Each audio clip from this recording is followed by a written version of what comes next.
Good day and good evening, and welcome to Pictomancer leveling stream with me, Chaiji, but you can just call me Kai. We're basically going to be leveling Pictomancer on this stream. However, there's one thing that I did want to address before we do that. We've gotten some information from Yoshi about upcoming changes to some jobs that kind of need it or would benefit from it. I want to check that really quick, just talk a little bit about it so that some of you might not have seen it. Some of you might have been looking at it and going, I have no idea what this means. And I might have an idea what it means. I might also not have an idea on what it means, but maybe clarify it a little bit. Aside from that, basically, we're leveling Pictomancer. We're level 86. So, we're starting from 86. With that said, hey Default, hey Nox, hey Fatman, hey Legit Smith, hey Emir, hey Zaf, hey Gassel, hey Aradel, and hey Zantu. Hope you're all doing very well. So, what are those changes? Well, first of all, apparently I'm logged in as Small Kai. There you go. That said, what are those changes? Zoom in a little bit here. So it's easier for you to read along with me. So,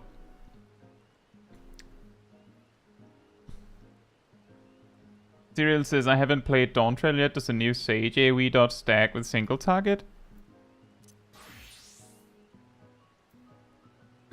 It says it does not in the tooltip. So the answer is no. That's it. Hey Hendrik, thank you for celebrating 4 months of membership of Cult of the Pink with me, and thank you for the support. Hope you have a nice day as well. Right. So, hey Obama, they'll be doing well as well, and Fru, and Giraheen, and Zach. So, first one, Monk changes. There's something with their core abilities, stacks of Fury, which is the new gauge thing they have. You know, use Dragon Kick, makes Boot Shine better, Twin Snakes makes True Strike better, Demolish makes Snap Punch better. Now, that kinda worked. The implementation made it so that, like, the basic filler loop is 24 steps long instead of 18. That's really long, so there's an argument to be made that you don't actually ever get to do that. That's neither here nor there. What is important... Thank you for celebrating over a year in the Cult of the Pink, Emir. Thank you so much for the support, by the way. Right, so the Monk thing... The problem is not, like, as far as I know, the problem is unrelated to Boot Shine. It's unrelated to True Strike, Twin Snakes, Demolish, and Snap Punch. The problem that causes something wacky to happen with Monk is Dragon Kick. Dragon Kick is fully functional regardless of what form you are in. Which means, technically, you can do this, and you get a stack. I was from no form, which means I can also do this. I don't get the crit because I was not in the correct mode, right? And just do this and this. I'm pretty sure it's better to, like, do this. But from what I've heard, it is optimal now that I'm back at Opo form to do this and this. You see the problem, probably. It means that the Monk looping rotation, like each loop is actually 4 steps long. Because of this particular interaction. The way they could fix that is they just need to make it so that Dragon Kick doesn't give anything if you're not in the correct form. That would remove that. It might not address a bigger problem. That might be something that Yoshi P knows that I don't. But that would at least fix that problem if they actually require that you're in the correct form for Dragon Kick. But it sounds like there's also some potency stuff that's wrong. And I mean, it sounds like they're saying potency buffs are coming. That's how I read it, at least. And then also this problem, I would guess. Next up, Astrologian is still having problems with having enough weaves, so they're going to change the recast time of Lightspeed and give it charges, presumably 2. If they give it 2, then it means you can hold 1 for the burst and still have 1 for when you need it. Which is a huge, like, convenience upgrade. Like, because you're going to use them on every burst, there's a reasonable chance that this doesn't mean you have more of them, it just means that you have the flexibility to actually use them sometimes for something other than your burst. There's also the problem with Macrocosmos. Some people noticed immediately that Macrocosmos is technically a DPS loss compared to using Fall Malefic, because Macrocosmos did not get the potency boost that Fall Malefic did. That's really it. There's also something about shortening the recast time of the draw actions. I don't know about that. Is that necessary? Why is that necessary? I don't know why that's necessary. Like, I don't. I felt like the 1 minute was fine. I don't know what they're going to do with that. Like, the thing is, as it stands right now, you get 2 damage cards per 2 minutes. If they reduce the cooldown, then it just means that you have more cards, but no hand to hold them in. I don't know how they're going to do that, but I'm looking forward to seeing what they do. Viper is weird. I guess I'm not the only one. I just finished leveling Viper to 100, and not once did I have trouble with this. Defaults is maybe for MP region and run out all the time. Do you remember to use Lucid Dreaming? Astrologian has the same MP recovery as Scholar right now, so you shouldn't have problems. At least as far as I know. Yeah, in regards to Viper, apparently the job is really busy. I can see it is kind of busy. It is kind of busy. Has a lot of weaves and stuff. The positionals... I can see one reason they do that. I can see one reason they would do that. And that reason has to do with some of the other changes they've done to other jobs. Notably, one of the changes they added to Dragoon is that they no longer have 2 different positionals in quick succession, because, what's it called, Drakesbane does not have a positional. Which means that, like, at most you'll have flank, nothing, or you'll have rear, nothing. Either way, you will only have one side of the target within, like, over 10 seconds, right?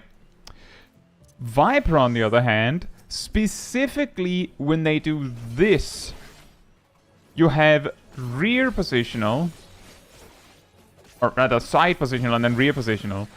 Or, if you do it in the opposite order, you have rear positional, then side positional, which means they come within 3 seconds.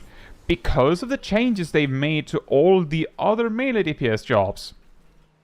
The only other one that has something like that is Reaper, yes. But Reaper's positionals in that regard, when they come up in quick succession like that, are either because you did it, like by stockpiling Soul Gauge and going Bloodstalk, Gibbet, Bloodstalk, Gallows. Like, that's your fault. But if you use Gluttony, Gluttony comes once every 60 seconds, you can just True North that.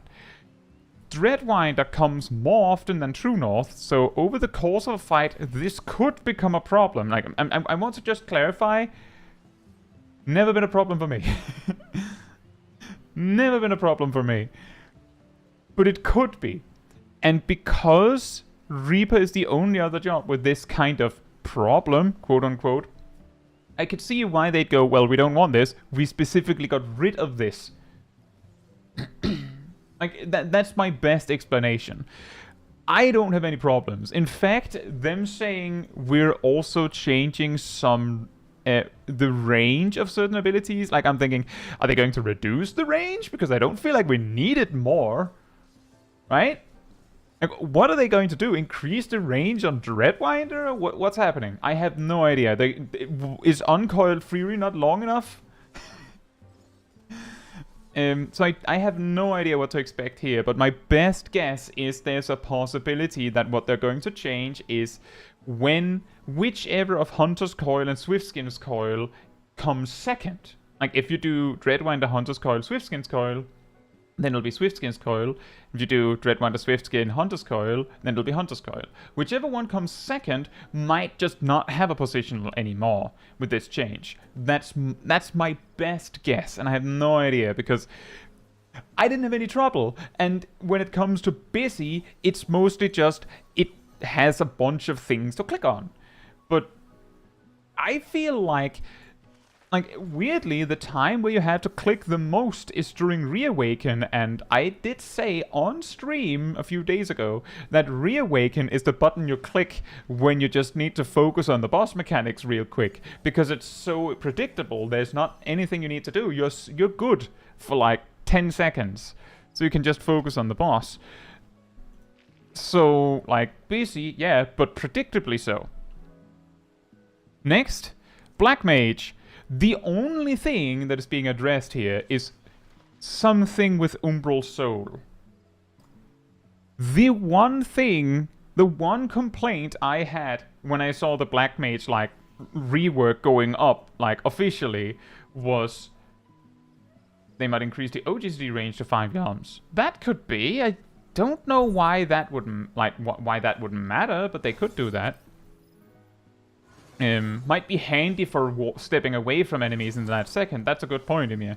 But yeah, the one thing that I had trouble with was, or trouble understanding was, so what do Black Mages do when they don't have Umbral Soul? When you're below the level to have Umbral Soul, then you just kind of hang out and just hope you'll recover MP fast enough. Or you have to start the next fight by recovering your MP, which is not perfect. My guess is they might either just straight up give you Umbral Soul at lower levels, or maybe they'll give you like a baby's Umbral Soul.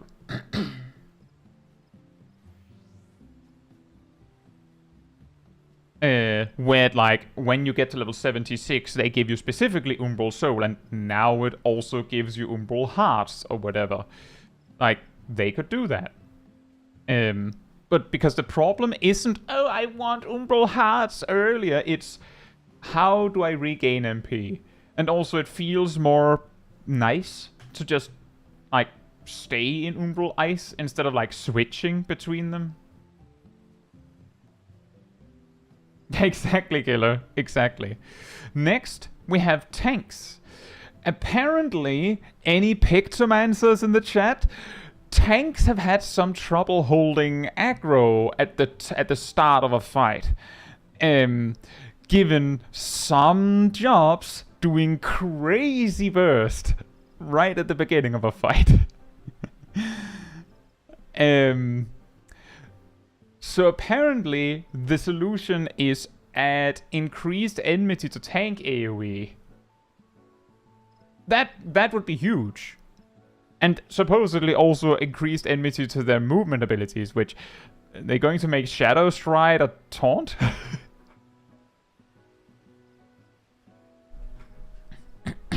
But yeah, it's going to be easier to hold AoE enmity. It might be even easier to pick up tracks, like trash packs immediately. Next, we have something with Samurai and Red Mage. This is a lot smaller. Start with Red Mage. Apparently they're increasing the duration on Manification. That's understandable. 15 seconds. You have like 10 seconds to do it. Most other jobs, like all other jobs, when they get ready to something, they get 30 seconds. Why is this only 15? And Samurai, apparently they're reducing the recast time on Tendo Zetsugeka and Tendo Kaishi Zetsugeka, which... Okay. Weird. I thought that was, like, intentional. Like, that they meant to do that. Like, that there was some sort of logic to it, that they wanted it to be like that. They, like, these have, like a fourth of a GCD? Like, a fourth of a GCD longer recast than your average GCD. So, like, they add up to half a GCD, and... You do 2 of them per 2 minutes, so that's like 1 full GCD of extra time spent. I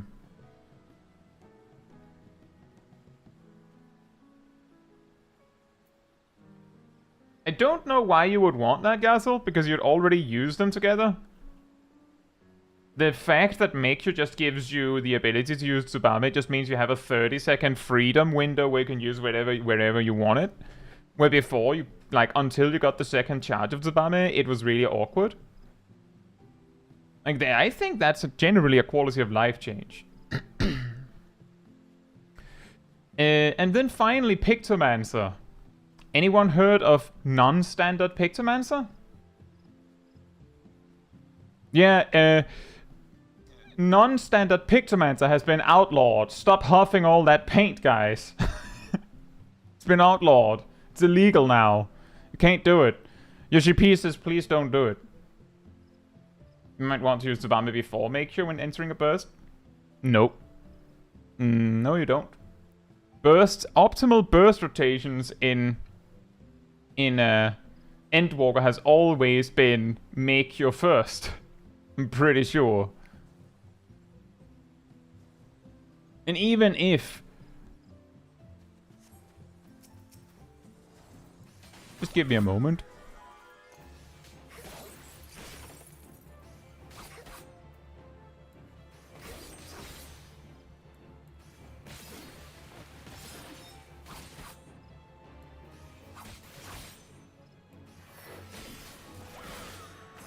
Ah, okay, yeah, I see. Wait, no. Ah, I managed to use Tsubame first. Strange.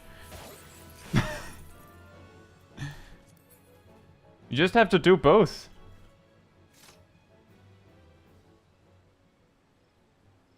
Anyway. Yeah, so the explanation to the non-standard Pictomancer stuff is, for those that are out of the loop on this,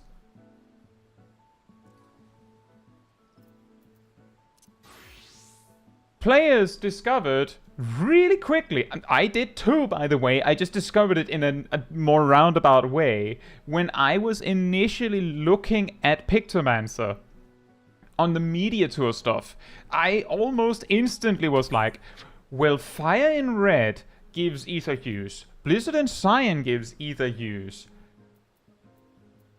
and their follow-ups give ether hues too, which means that if I use Blizzard and Cyan and then Stone in Yellow, then I can use Water in Blue, surely, right? And Water in Blue gives Palette Gauge and White Paint. Thunder and Magenta only gives White Paint. So why would I want to use Thunder and Magenta? It's like, it's basically, it's 320 more potency than Water and Blue, but Stone and Yellow and Blizzard and Cyan are also 320 more potency than, like, their quote-unquote white magic counterpart, or, like, weak magic counterparts, whatever you want to call it, fast magic counterparts. So you could just use Blizzard in Cyan to spend your last subtractive palette stack. But I then ran my face into a wall, because when you have subtractive palette, you cannot use Fire and Red, or any steps of the Fire and Red combo, despite them being separate buttons. For some reason, like mutually exclusive but separate buttons. I don't know why, but they are. And no, they need more buttons does not count as a reason. It's not a reasonable reason in my opinion, at least. But then other players figured out that you can just right-click the buff off, which means that you have two options. You could do Blizzard in Cyan, and then just right-click off Aether Hues, and then do Blizzard in Cyan and Stone in Yellow. So you don't get Thunder and Magenta. Yeah, it costs you a little bit of potency because you're not finishing your combo, right? It would technically also cost you, over the course of a fight, some white paint, I suppose, but you have plenty of white paint. And then you just do Water and Blue at the end. Alternatively, you can also just do Blizzard in Cyan, Stone in Yellow, and then right-click off the subtractive palette. So that you don't have the slow magic anymore, so you can access Water and Blue. And from what I gathered from, like, people doing, like, testing on this, it seems like it kinda depends on the situation, whether you click off one or the other. And I believe the estimate was that doing it perfectly was like a 1% DPS gain. But, Yoshi P says no. Come real soon, you will not be able to right-click these buffs off. However, that does actually lead to a different kind of awkward thing that can happen on occasion. 1%. Based on what I've seen, it's like 240 DPS. Pretty big. I'm trying to prove a point here, not just standing around. The reason why it could be a minor issue that you can't right-click it off is that if you try to catch a buff at the very last moment, this can happen. Ah, my cast didn't go through. That's a really minor thing, and Pictomancer is not the only job this can happen for. But that I ran into that problem like once or twice yesterday. By the way, hello to everyone that joined while I was on this whole tirade of the changes. But I think the big highlights of this is Monk is getting some changes. Astrologian is getting some changes. Black Mage is probably getting Umbral Soul at low level, which is huge. Tanks are getting better Enmity. Pictomancer non-standard is going to die.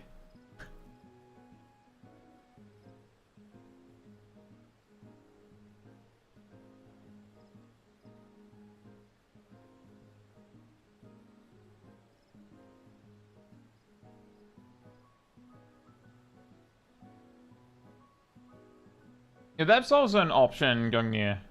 But yeah, point is, those are like the big ones. There's also the small change with Summoner and Red Mage. There's a small change with Viper. But overall, I think those are minor. Yeah, those things are happening in 7.01 or 7.05, depending on when they can have it ready. And don't take my word for it necessarily. Don't just assume that. But I'm pretty sure that 7.01 is when the normal raid comes out, and 7.05 is, I think, might be when the Savage raid comes out, which is 2 weeks later. It might also be later than that, because often the 0.05 or 0.x5 patch can end up happening like 2 months into a major patch. What's the level 80 rotation for Pictomancer? Well, haven't really like built too much on that, but it's mostly a matter of using your tools. One of the weirdest things is how you can hold Morg of the Ages for as long as you want. The only reason why you wouldn't want to try and stack 2 of them in quick succession is that it has a cooldown, so you can't do 2 of them in your burst, even if you wanted to.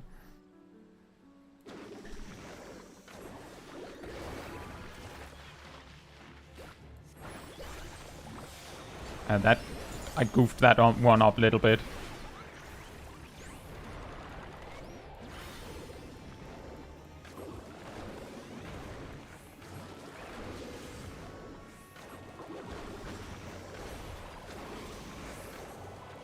It's a little awkward because some of the buttons you should have for your burst are not there yet.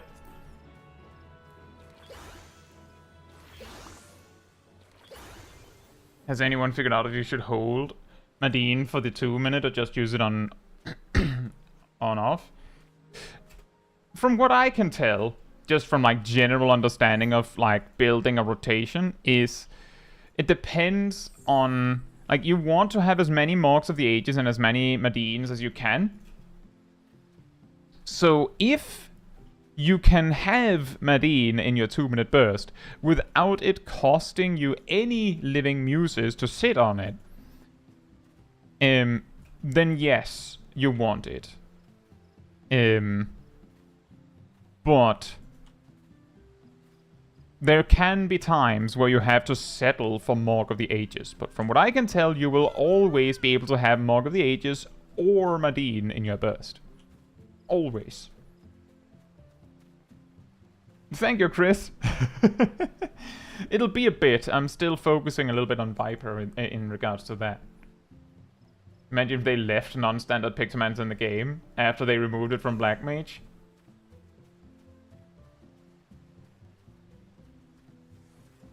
Right, speaking of Pictomancer, there we go. And there we go. Did anyone that wants to join me for leveling roulette?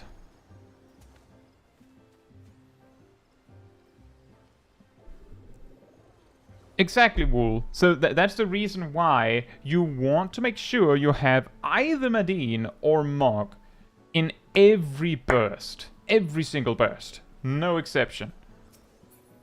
But if you can, you'd prefer that it is Madine, and it is worth waiting for it. Should it be something you had to choose between? I was a bit uncertain who wanted to come along. Oh, that works. Trying to avoid too many spoilers. Well, we're not going in very much Dawntrail content, Chris, so maybe like that's at least something, right?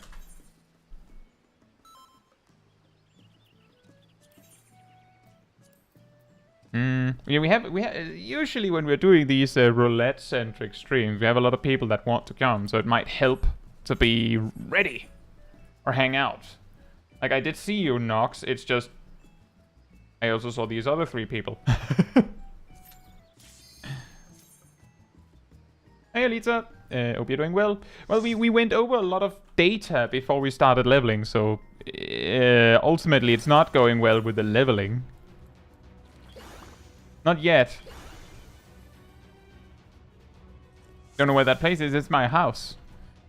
It's on Louisoix Chaos. So it is you. You will not defile my new paradise.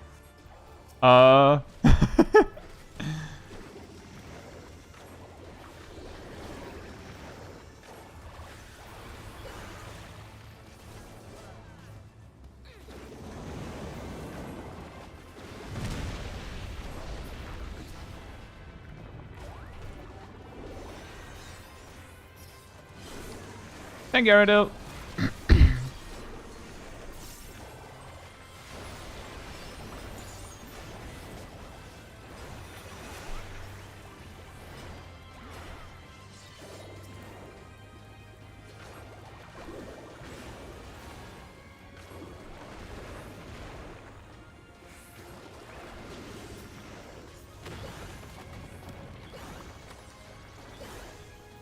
Is there any particular reason we stopped there?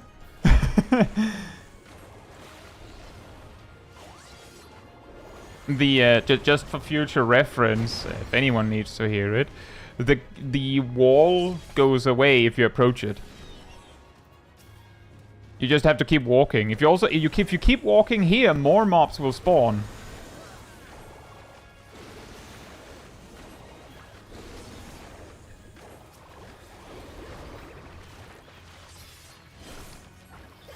It was not to say you have to pull more. It was just to say, just in case there was not being pulled stuff because it was like, didn't know, then, you know, now you know.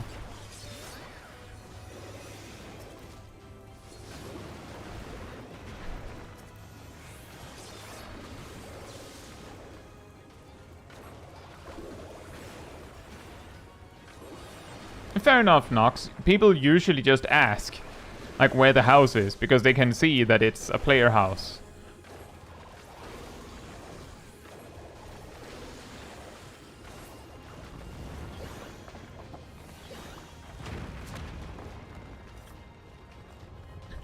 Big old Dabbledge. That's good to hear, Lisa. I hope you enjoy it.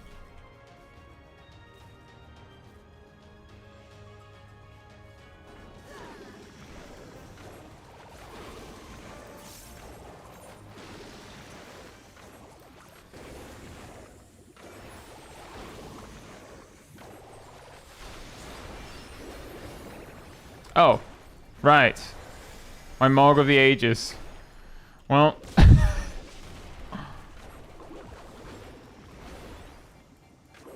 the forbidden music, yeah. Torn from the heavens. It invokes the devil.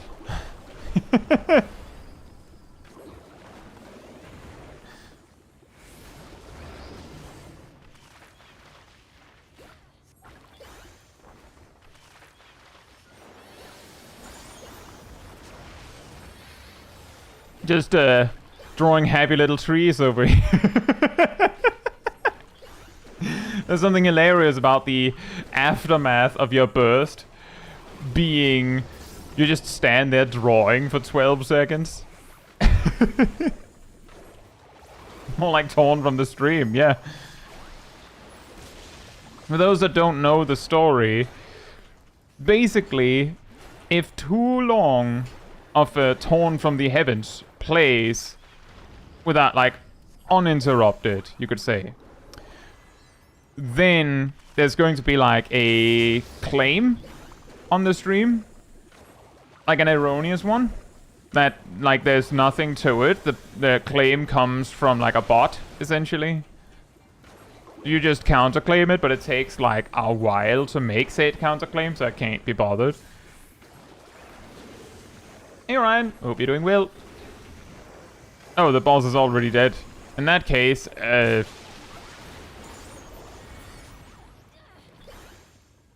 we just round off the painting real quick. Call it a day.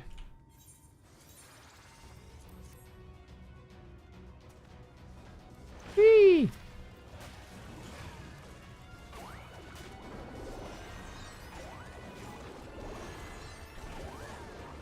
Is this what holy and white is really for? It's for running and casting.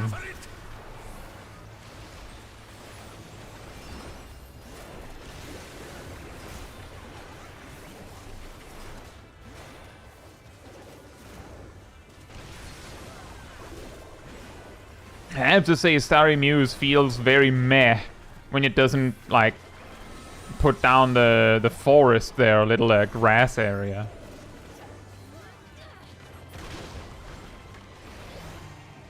Isn't a way up to the roof? I believe you can jump from, like, the local fence.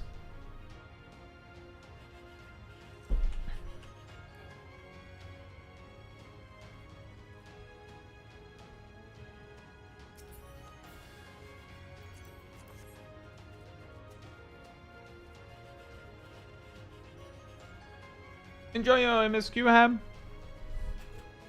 We're waiting for Siren. It's someone knocking on the door.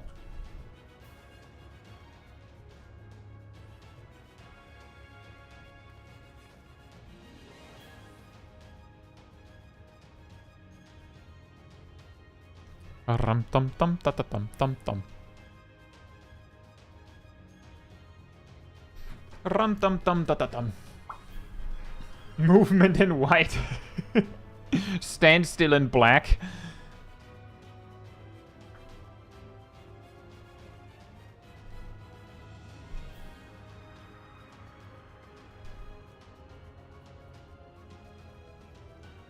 But did you know Warrior can solo this? Oh yeah, that's a good point. Milo, are you just gonna take it from here?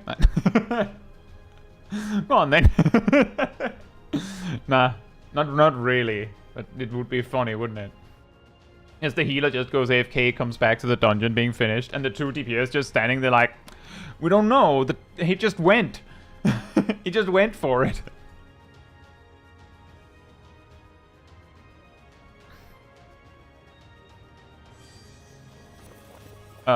Tristan?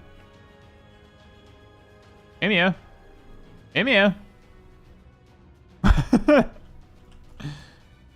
have to wait for the tank.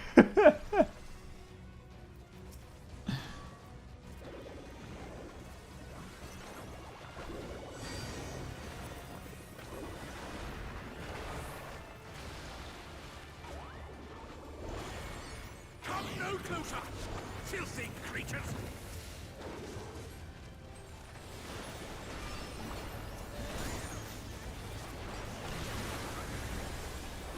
No, I could have angled that way better.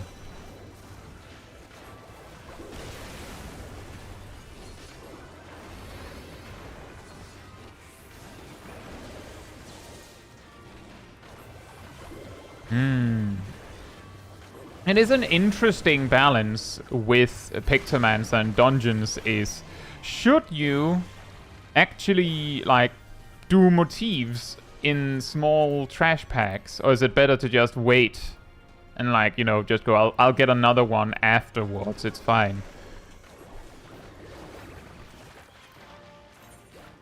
Oh right, this song happens twice in this one.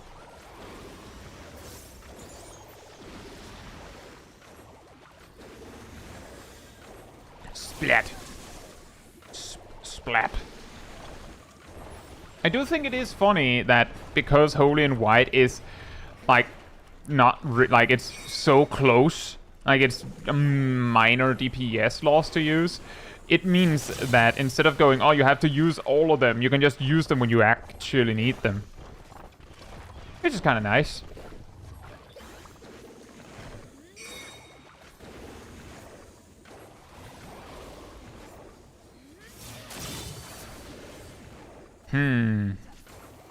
I should be using my Palm Muse, I think.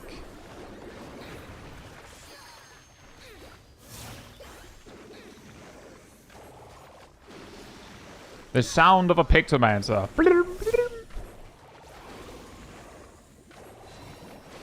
Hey Tracy, it's been so long. Hope you're doing well. Thank you for celebrating 16 months membership of the Cult of the Pink.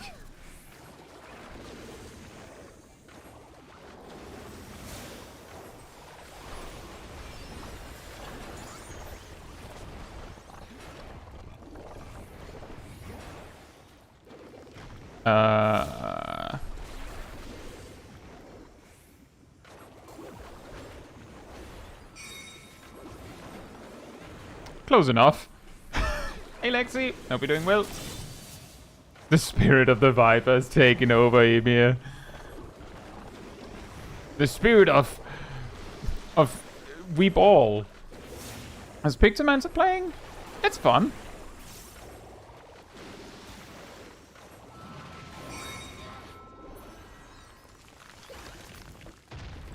I would say Pictomancer is definitely the more complicated of the new jobs.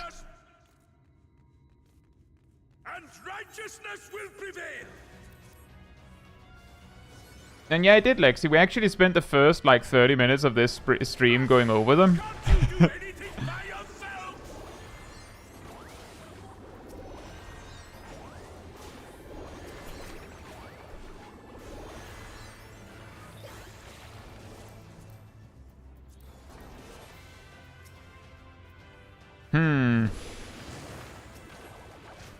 Ow.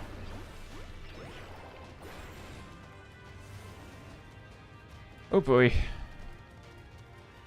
I could have ran through that.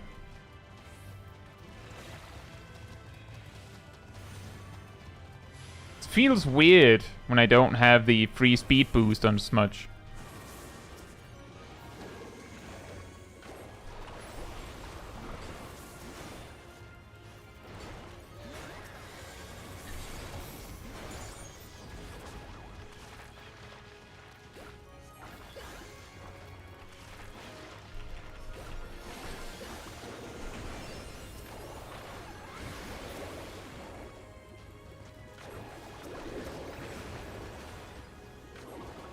if problems with Wurklamat keep getting obliterated. Do you make sure to use your the LB button as much as you can? Hey Jeff, hope you're doing well. That you will not be discouraged.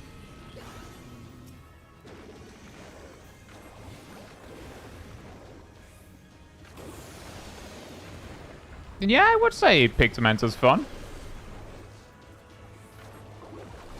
It is significantly more difficult, at least to me, to play it than Viper, though.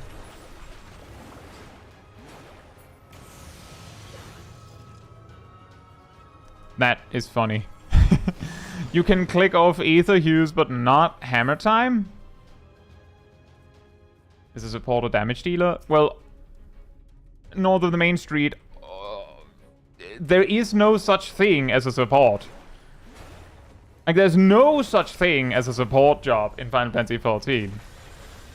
So I don't know where you got that one from. Does not exist. You might say, but Bard and Dancer. Yeah, they're also DPS. Dancer's also a DPS. Bard is also a DPS. They're like, they do like 90% of their damage themselves. It's a slight exaggeration, but it's not entirely wrong.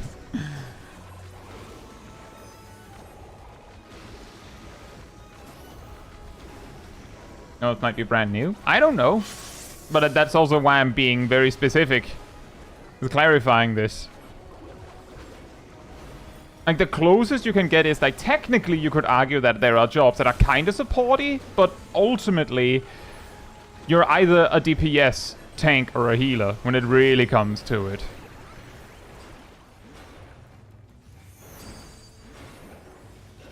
Have you seen what Monk is doing? Astrologian feels like support? Yeah, but Astrologian is a healer. Ah, this is a perfect time for this.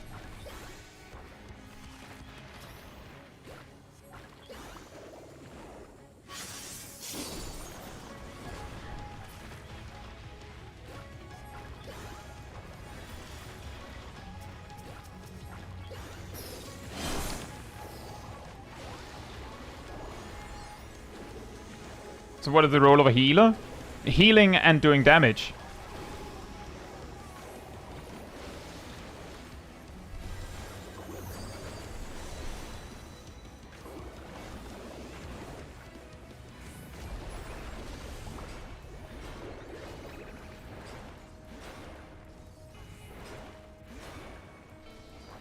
But the key thing is, yeah, Pictomancer does have a rate buff, so technically they're more of a support than a Viper is.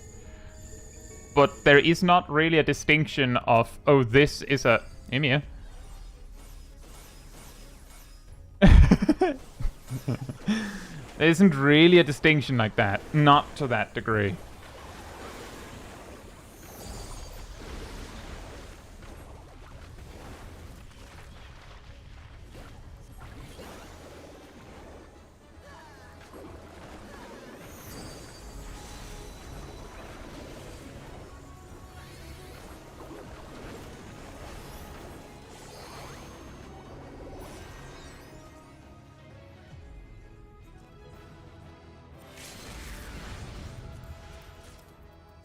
Oh, right, we had a limit break. I could have used that on the trash pack.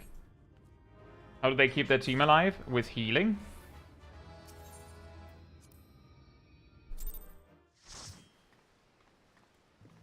Some of them do it with attacking, actually. And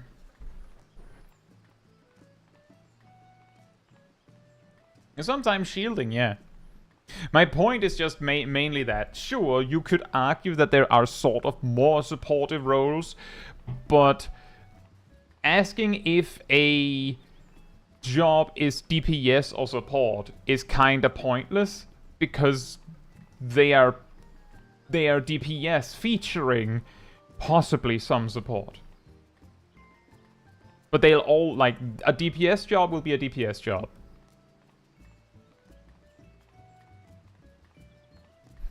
And that's not to say that, oh, a job couldn't be more supported than others, like for example with Bard and Dancer, where most people would actually go, oh, I mean, if you asked someone, is Dancer a DPS or a support? Like flat out only give them those two options. They might say support. But Dancer still does the vast majority of the damage it provides to a team itself. So that's the reason why I felt it was necessary to make it abundantly clear that Pictomancer is straight up a DPS, because we don't really have support.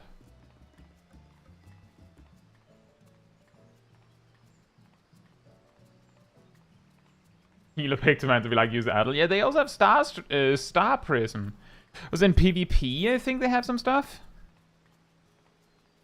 I think that only heals yourself, but I didn't actually try anything beyond that. I didn't notice if it could heal others when I did Frontline.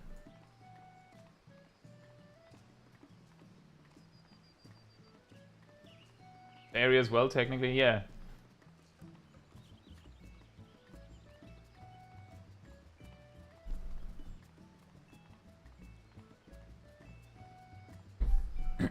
Give me a job that has no utility or support. Viper. Viper has nothing. The only thing it has is a role action that is universal between all melee DPS, so it doesn't really count.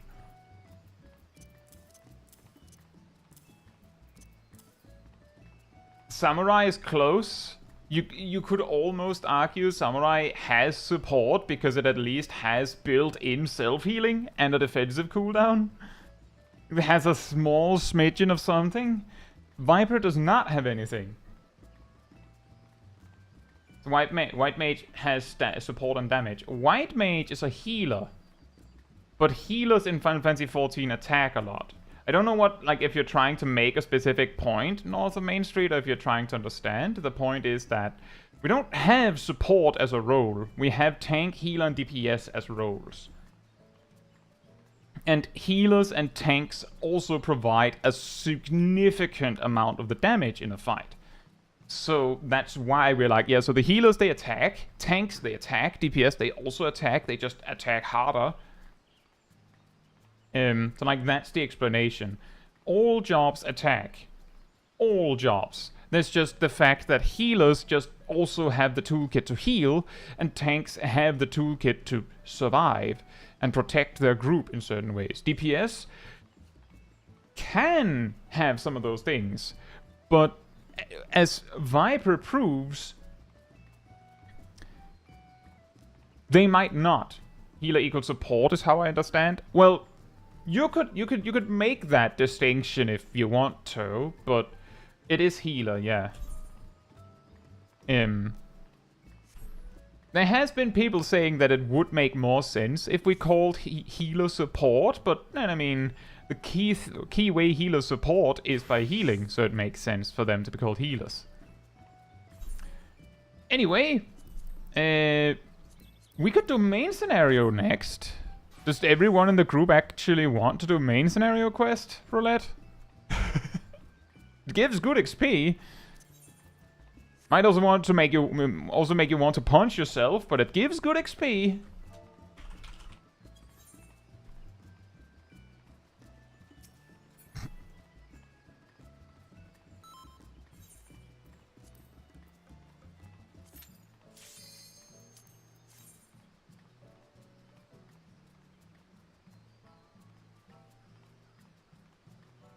Yeah, that is quite funny, Philip. I think they kind of use the same style of tech that they did for Viper.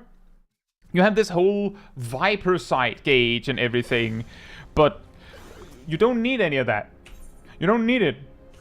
Just click the glowy button. Just click the glowy button.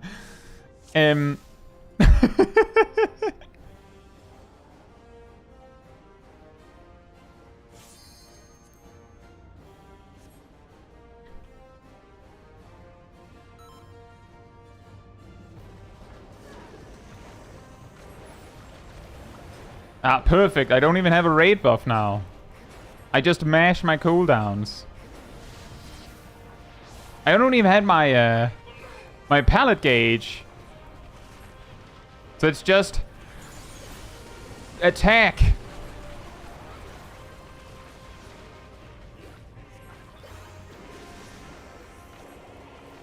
Whoa!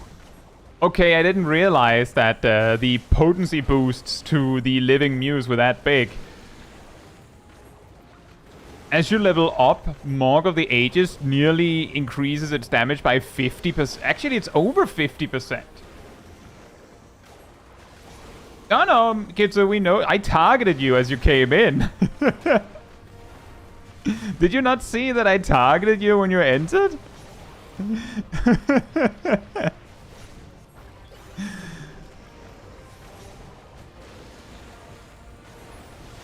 Do we know why MSQ Roulette is kept so bad with no updates? MSQ Roulette has been updated. It got updated in Endwalker default. It used to be 8-man, and Praetorium used to include this part. And this fight used to be way worse.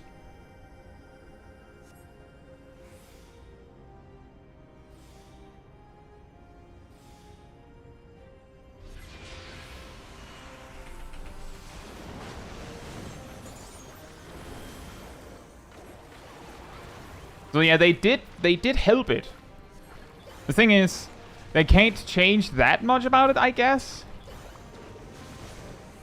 Like, they could probably change it significantly, but like, a huge amount of story is played through this. Like, they could make it like a solo duty, like they did with Cape Westwind. Like, they could do that.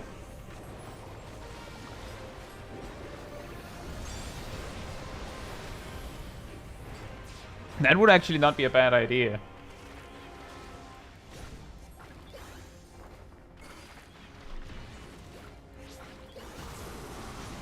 Mama says, I just want a cutscene skip if everyone has seen it. See, we've talked about that before. Actually, many times. Almost every single time changes to the MSQ roulette is brought up, someone asks that. The problem with that is that legitimately this could cause some toxicity where people would vote kick players if they didn't have it completed. We don't even want to consider that possibility.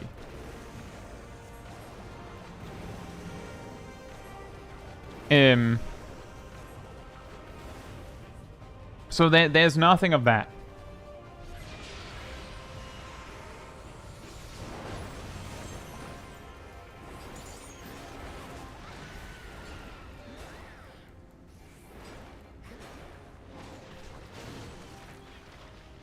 Enjoy, Wool.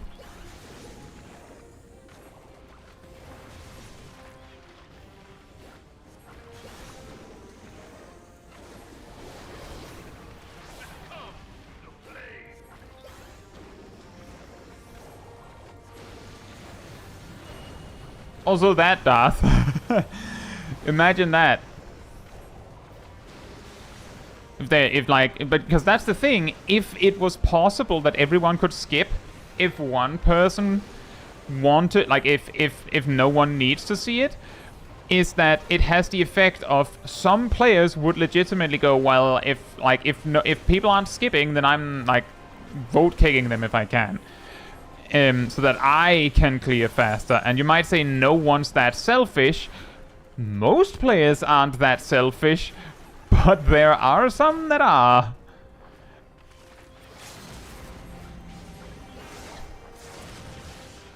In retrospect, they could have waited with those motifs until after the cutscene. Indeed, that too, Fru. There's also the part that when they made MSQ Roulette cutscenes unskippable, like when they made them unskippable, they giga boosted the reward. So, like, consider that back when the cutscenes were skippable, you got like a third or a fourth of the reward. So basically what I'm getting at is you could have it take a fourth of the time. It would also give a fourth of the reward. So you ultimately gain nothing. Abusing vote kick is already punishable. True. Though I imagine a new player wouldn't know to report it. Exactly. If they even figured out why it happened. Precisely. It's the principle. There's also like the alternative possibility that you see like, you know, MSQ roulette, Q pops, you see the cutscene, and by the time you get into the duty, you see that there's 2 players left, you and the Sprout.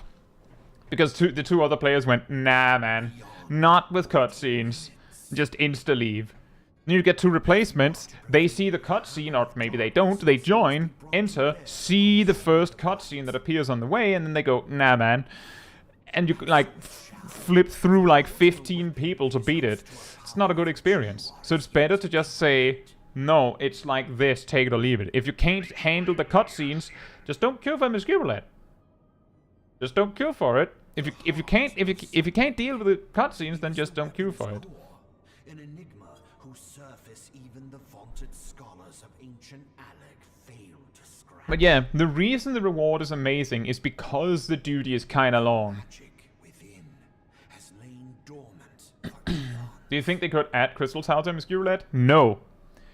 Reason being that if you put a 24-man duty in the same random role as a 4-man duty, it will basically always fill a 4-man group before it goes, oh, actually, I have 24 here. That's also the reason why when you queue for Guild Hest, those of you that do, you get like the 8-man duty, the last one, like 1 out of 50 times. It's because it needs to have 4 people that want specifically that one. And then 4 randos to fill the group. Otherwise, there's no reason to give you that when it can give you enemy parties for the 15th time. So I don't think it's a good idea to have duties with different amounts of space in them in the same roulette, because that's going to cause that problem. However, I don't think it would be a bad idea to put Crystal Tower in its own roulette. Basically like an MSQ-relevant Alliance Raids roulette. I know that's a bit of a mouthful, but they could come up with a better name.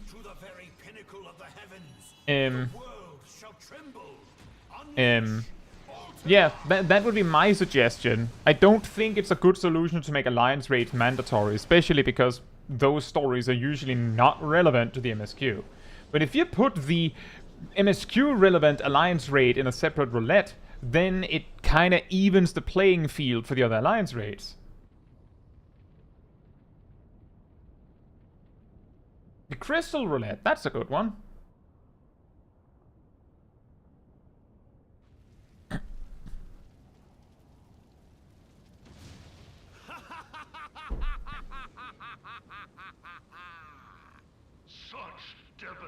Yeah, I get it. Like, let it be known that, like, not exactly a year ago, but quite a while ago, I made a video that was called something to the effect of, why is it always Crystal Tower? I've explored this subject quite a bit. And the solution that Square Enix went with was the solution that I said, it solves one problem, which is the item level cheesing to force Crystal Tower, but the solution they've gone with also motivates players to not unlock other Alliance Raids, to optimize the clear speed of their Alliance Raids. Like, they didn't quite get a good solution out of it, is what I'm saying. Come, adventurer. Let us find the answer together.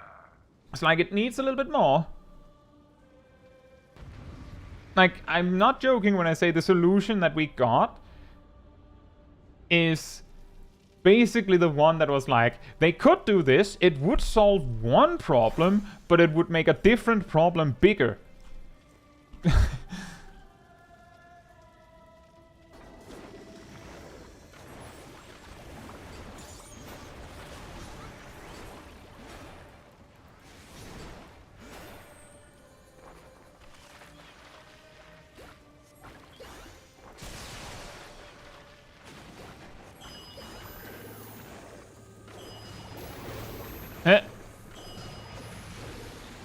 I just accidentally stood in the perfect spot. Sort of alliance raid roulette only unlock once you unlock when you unlocked a second alliance raid. Do you mean like a second entire alliance raid? Like that could be a thing, but what would happen is it would just mean that you get Void Ark and Crystal Tower way more. And you'd still get Crystal Tower more than you'd get Void Ark. Like, you know how you get Alexander way more than any other normal raid? It's the same problem. It's just that because it isn't MSQ mandatory, there's a bit less people doing that. But it's the same problem.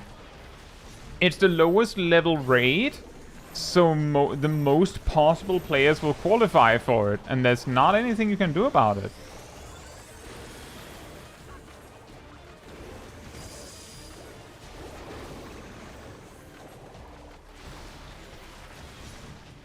Very weird to not have like a raid buff or anything to put this in, so you just kind of yeet any cooldown you have. Just throw it.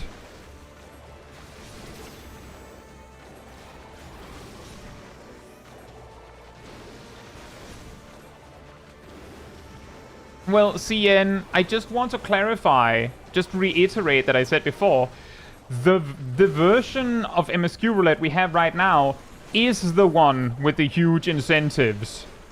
The one that didn't have the huge incentives, we lost when they added this one. So, like, you wouldn't get an even bigger reward in this kind of split you're, like, imagining. The one what you would get is just the one without cutscenes would have a fraction of the rewards. We already had that.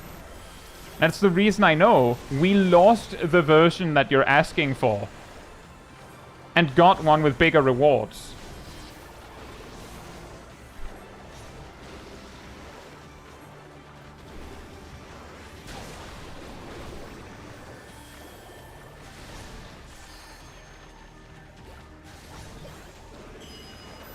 Yeah.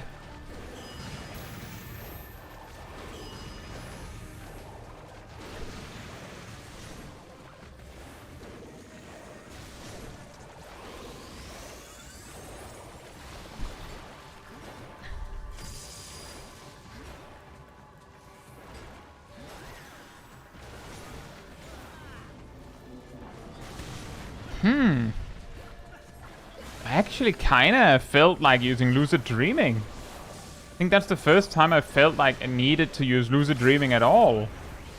Actually, I don't need to do that. Pretty sure I won't get another Living Muse.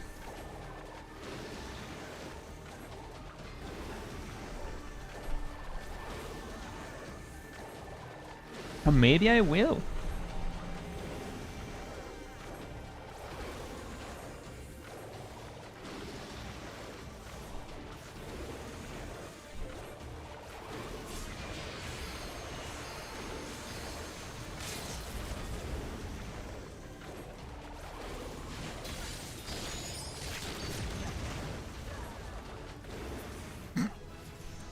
World Swallower, blam!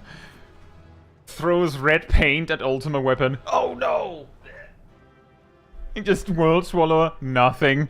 Throw red paint, then he dies. Yeah, just to reiterate, while I'm not fighting Ultima Weapon, I believe it was some point in Shadowbringers, or maybe Super Late Stormblood, or something like that. They made it so that like back in the day, cutscenes could be skipped. The reward for MSQ Roulette was like way smaller. This led to a point where players didn't mind that people watch the cutscenes. Like, it was just, well, if we have 4 sprouts that are watching the cutscenes, fine. Us remaining 4, because it was 8-man content, will just do the dungeon, and then they can come back when they come back. It was in 4.2. Okay. They can just come back when they come back. That's fine. But players got so good at rushing through the MSQ roulettes that they could reach the next cutscene before the previous one had ended. And if that happens, it doesn't, like, queue them up. it makes it so that the Sprouts who were already in a cutscene, they just miss the next part. Like, they just don't get the trigger. And then they just don't get it. And then just have to get it on another go. Which meant that even if the hardcore players going, no, it's fine, you just watch the cutscene, we don't mind. Yeah, but you're going to ruin the Sprouts experience all the same. So it doesn't help. Then they made the cutscenes non-skippable. Then, I think this was like mid to late Shadowbringers. Or was it Endwalker? It must have been Endwalker, actually. I think it was like mid-Endwalker. They reworked a whole bunch of A Realm Reborn stuff. For example, Cape Westwind, which was jokingly the hardest trial in the game. It was not. It was reworked to a solo duty that was actually a little bit challenging. They remade Castrum Meridianum to a 4-man and changed some of the fights and the route. They reworked Praetorium into a 4-man and changed the route a bit, shortened a little bit. And then they also cut the Ultima Weapon fight out of it and made a separate 4-man fight out of that. And kept the cutscenes being unskippable. The interesting thing is that in the time frame where they made this change, you may know that it is possible to skip the cutscenes without like some sort of third-party tool. The way you do it is you just press Alt F4 or whatever it takes you to close the game, and then you just log in really quickly. Like, you just log in again. When you come in and when you're logged in, you'll have skipped the cutscene. And if your PC is fast enough and there aren't queues, then you'll be in the game faster than the cutscene sometimes.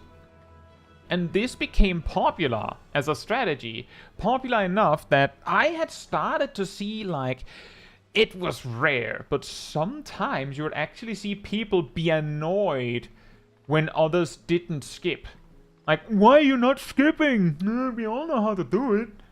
And weirdly, this behavior disappeared again when they reworked the MSQ roulette to only be 4-man. And slightly shorter. But yeah, they've been working on this for years. The problem is that the story is as it is, and the only thing they could ultimately do about it is... Well, I mean... It would be nice to just, like, go, never mind. Takes away your MSQ roulette. There's solo duties now. Now the problem is solved. Congratulations. You know what we ultimately get out of that? Now you just don't have main scenario roulette. As it stands right now, it's there. You can enjoy it if you like. If they rework them to solo duties, then what you and I, you know, higher level players that don't need this get out of it is we lose this. That's it. That's the only thing we get. Negative content. And it requires work from the developers to make this change. So why would they do that? You could argue, well, they also reworked Cape Westwind. True. But the point stands that Cape Westwind didn't really take any content, like, really away from the rest of us. We just queue Trials Roulette anyway. It's almost like removing that easy mode trial increased the value of the Trial Roulette because it had, like, more interesting encounters. Do healers have a lot more buttons than other roles? Is it just me? Like, from a default standpoint, it makes sense that healers have more buttons than the rest. Tanks also have quite a lot of buttons, just because they need a certain amount of, like, defensive buttons to press. Like, that makes sense, right?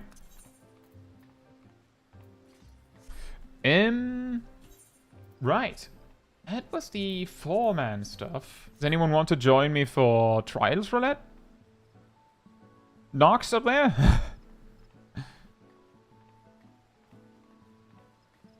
Exactly, Darth. Ultimately, they could rework all that to a solo, like the whole Praetorium stuff into a solo duty. They could do that, But if they did, it would of course mean that new players might have this awesome solo duty, but for the rest of us, it just means that we don't have MSQ roulette anymore. And as it stands right now, we can just not do it. We can just not do it. We can just choose to not do it. And we'd be equally, like, gain the same amount of benefit as we would if the developers went out of their way to remove it. And yeah, the Cape Westward solo duty is awesome. BSR says, is DC travel still shadow only? I don't know, is it?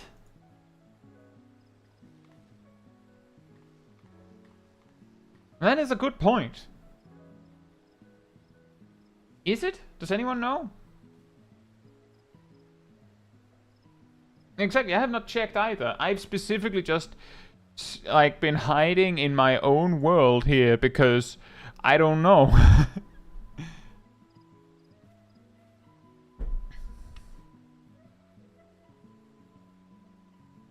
If it became as good as Cape Westwind or Steps of Faith, it would be worth it for Sprouts. That's a good point, Philippe. That is a good point.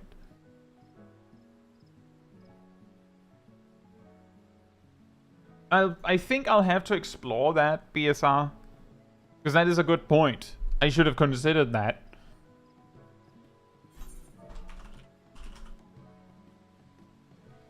You can select Shadow Worlds, then I take it. Because then we could just go over to Worlds in Shadow. I guess.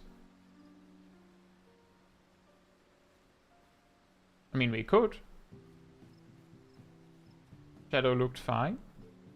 Well, let's do that then.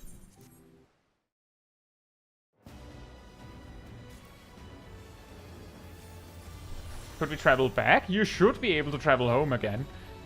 Louis Soir is also not exactly getting drowned in players. Innocence, sure. Makes no difference to me.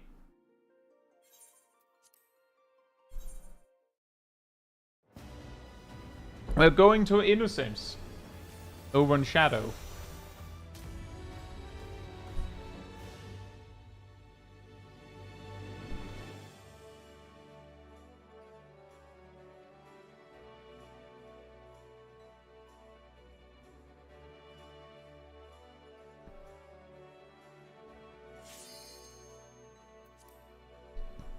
Yeah, that's also the thing, is that when people say, remove Crystal Tower from Alliance Raid Roulette, yeah, you could, like, naturally you could make it so that, that Crystal Tower is a solo duty, you could do that.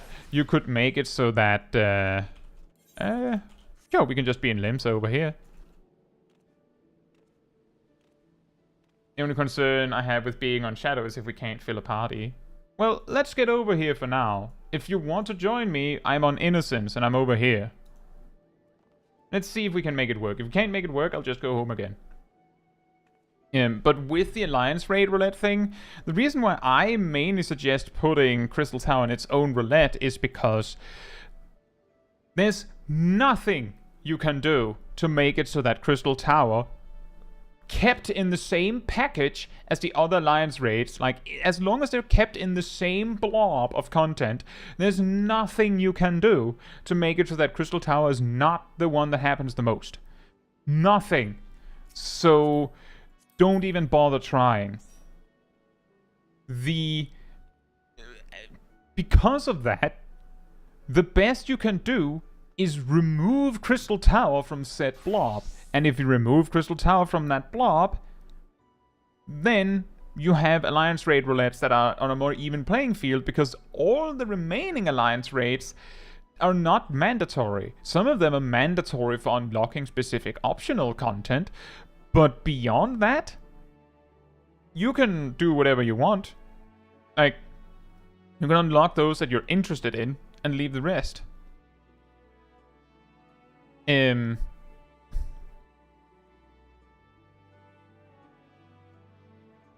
But by simply moving Crystal Tower to its own separate roulette. You remove the first problem, and then you add a roulette to the mix, which means that instead of removing content, you're adding content, which is net positive, I would say. But I'd say that's like a net benefit. No, I don't think it would fix anything. No one would queue for Crystal Tower unless they gave it MSQ level rewards. Darth, I want you to know that when I suggested this idea on that video, there were players that said, no, don't do that, because then I have one more roulette that I have to do every day. So I can guarantee you that people would do it, just like people do MSQ roulette. And people did MSQ roulette back when it had a pathetic reward.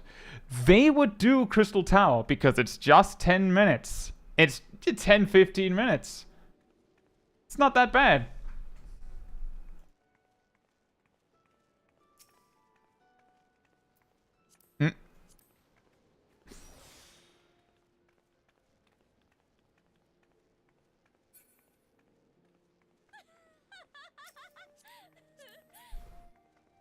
But yeah, I don't think that's something you need to worry about, filling the groups. Because people would see a roulette and do it.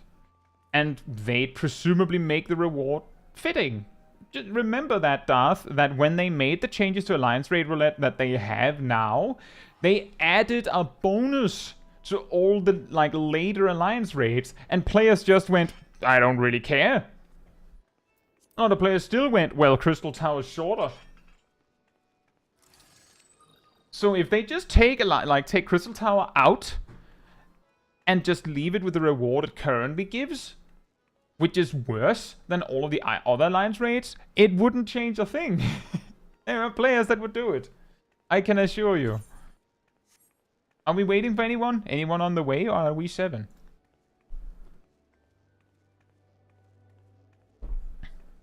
Oh, Giraheen is on the way.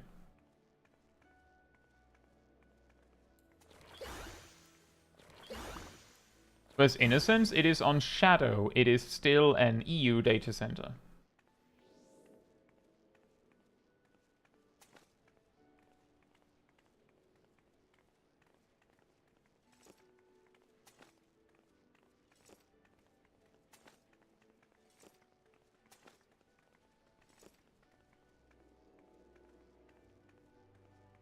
Well, we're starting with trials.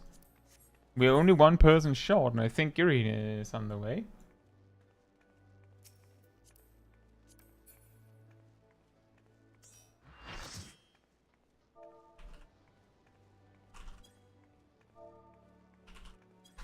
Game says ready cheek is not a command. I'm pretty sure that ready cheek is a command.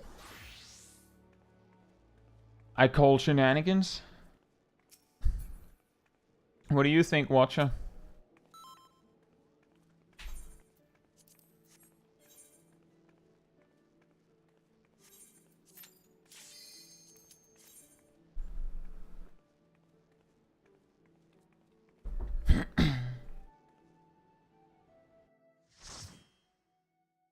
Evil lead paint. I don't have the black paint yet. That's only for more grown-up Pictomancers. I still don't have a raid buff. But I do have my palette now.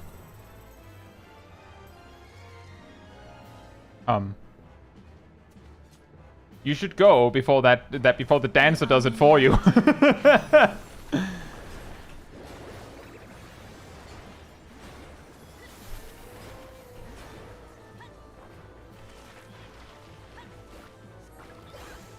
I think I nailed that.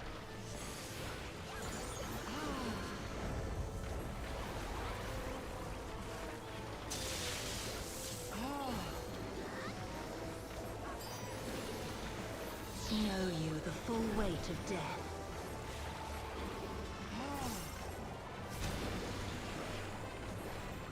Now I have to find my way back. Oh, never mind. Yeah.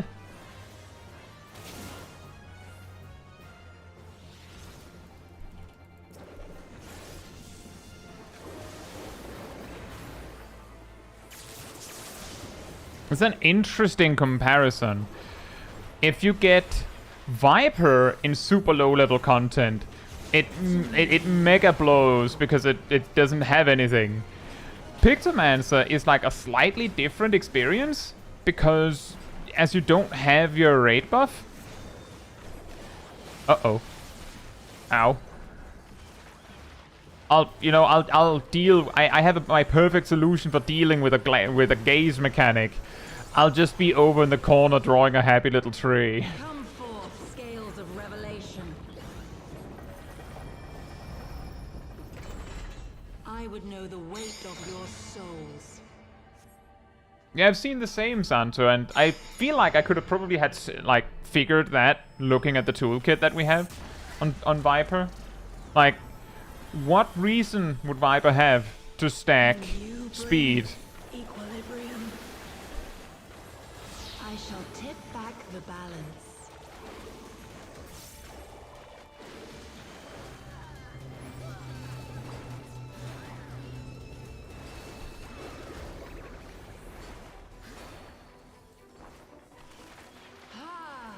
More reawakens? Well, I think that more depends on, like, maybe if you can get, like, nearly an extra reawaken. So if you just have slightly more skill speed, you can get it. Be balanced with suffering. Like, it's rather specific. So it could be, like, fight specific. Exactly, through a huge amount of your damage just comes from, like, a significant amount of your damage comes from Dreadwinder. And you get plenty of uses of Reawaken already. So it's a little bit like the Red Mage problem. What would more spell speed do for Red Mage? Maybe you can get one more melee combo. Maybe, but probably not.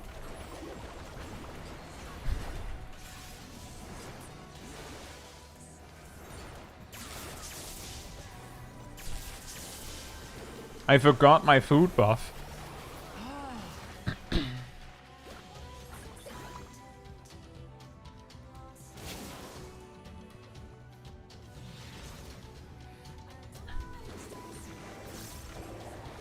It doesn't mention it through, but I can tell you that it doesn't scale with speed.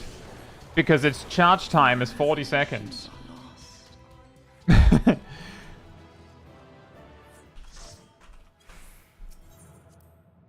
Its charge time is 40 seconds, even with speed. Look. 2.45. So I have speed. 40.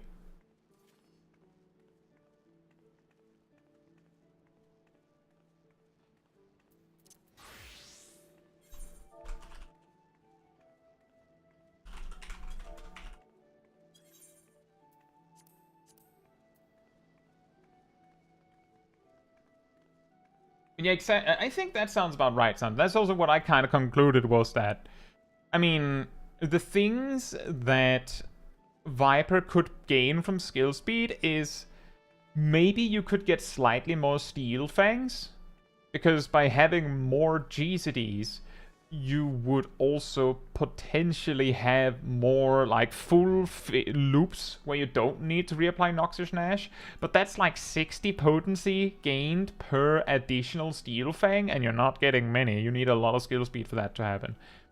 And then there's also the possibility of slightly more gauge.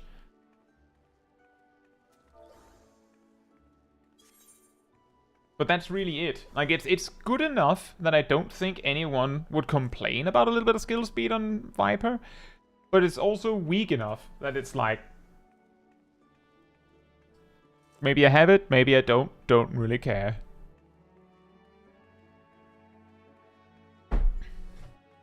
Bruce's level 70 Reaper has a skill speed scaling button that says it doesn't scale. Well, yeah, Soul Scythe and Soul Slice scales until you get 2 charges.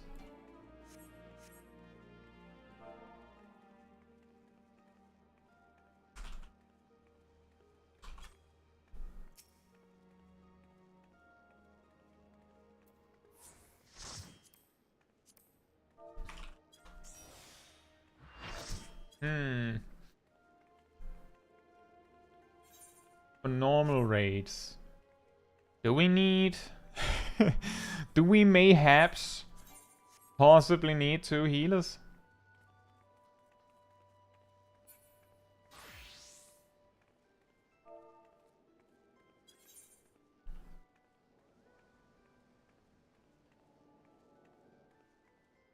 I think you need 4.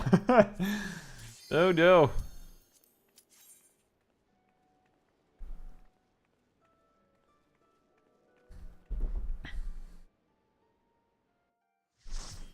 What do we get? Oh boy, Fist of the Father.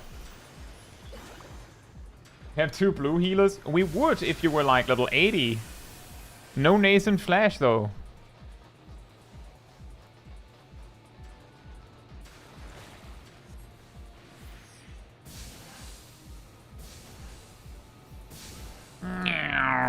I'm pulling the boss. I'm gonna do it.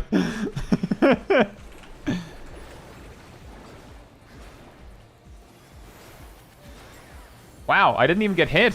Amazing.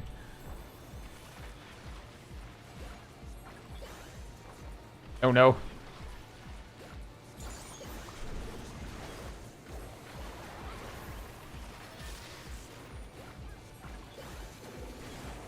I'll never be able to run this particular duty the same again after there was that Mock-Tome event where this was the thing people were speedrunning. I'd get really good at rushing this fight as fast as possible. What do you mean AoEing to pick up the trash mobs as a tank? Just kill the boss. But you need healing. No, I don't. Just kill it.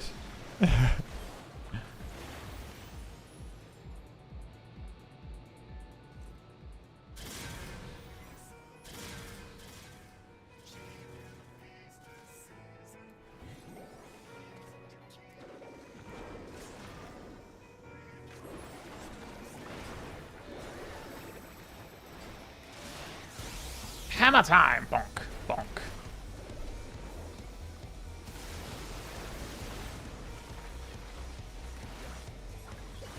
Yeah.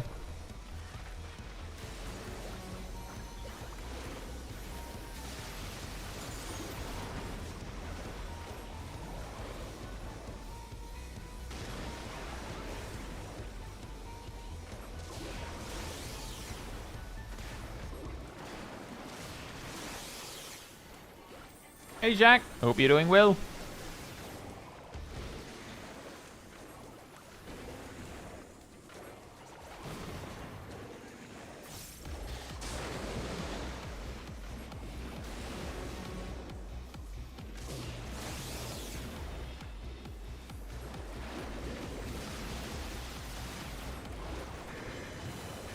Is Victor going? I think it's going well. Leveling up. Haven't reached Dawntrail levels yet, though.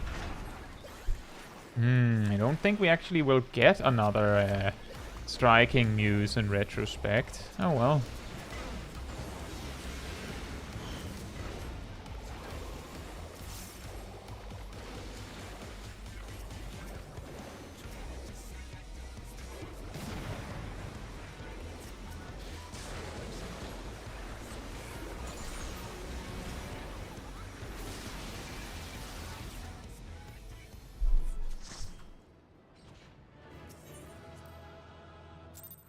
That is going to be a cool mount, Kodux. It's a really weird mount, a really random mount out of nowhere. It's kind of weird how they're just like, they're grabbing all of the bosses out of Alexander going, you could be a mount. I could make a mount out of you.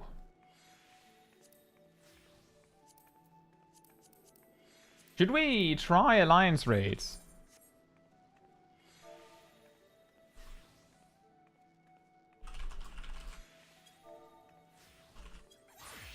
Yeah, we are on Shadow.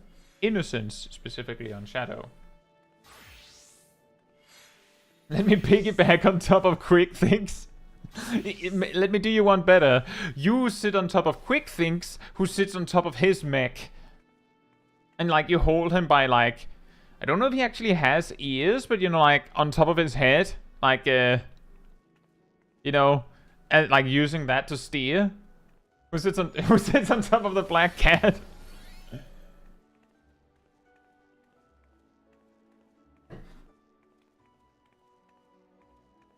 The cat sits on you. Ah, true.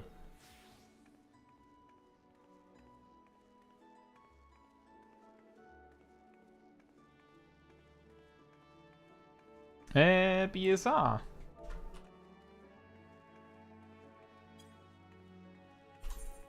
Let's see.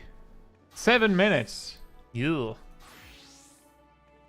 we tried any healers yet in Dawntrail? Nope. I've not played any of the tanks or healers yet. I did the MSQ as Black Mage, then I leveled Viper, and now I'm leveling Pictomancer. And then I'll see to leveling a tank and a healer.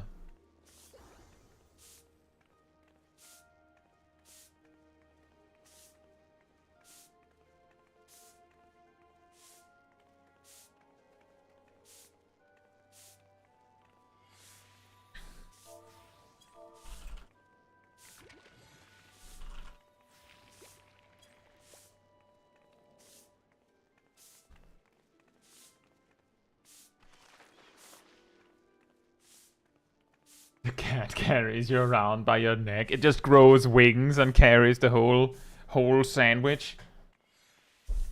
Imagine playing things that aren't DPS. Yeah, I know what you mean, right?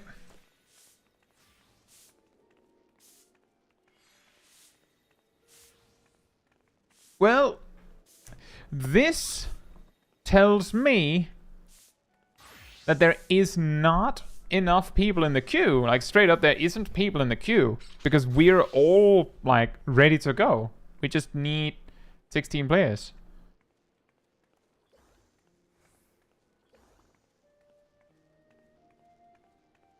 Feelers is like, couldn't.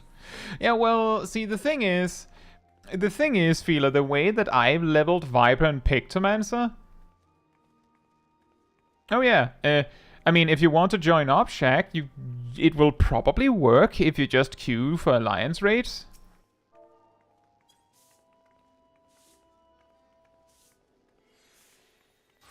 But yeah, the way that I leveled Viper is like I used various XP sources.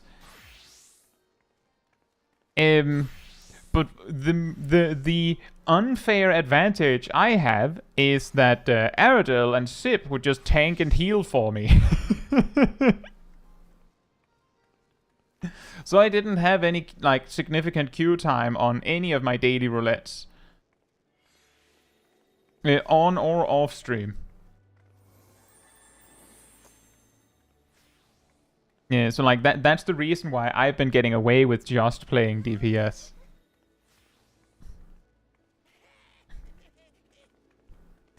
And hopefully, by the time I circle back to level more DPS jobs after a tank and a healer, the queue times have evened out a bit.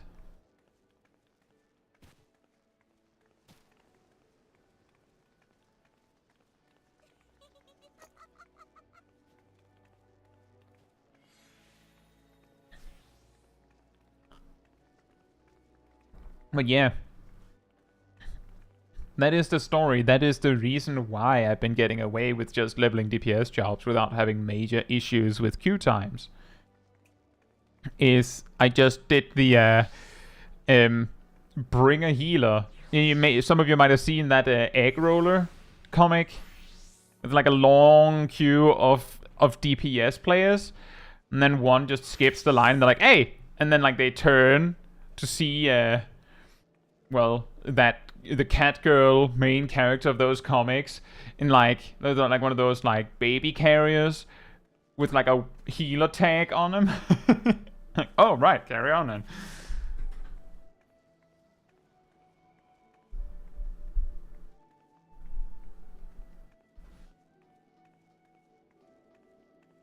And yeah, I can imagine there are a lot of people that are doing that, Fila. Either waiting for my guides or waiting for someone else's guide. That does remove a lot of their hurdles in picking up a new job.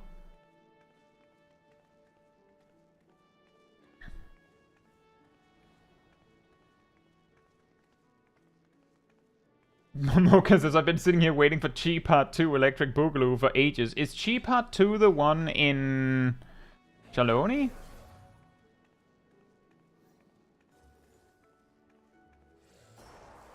Oh yeah, I have that mount. Ardell let me know when it popped twice this morning.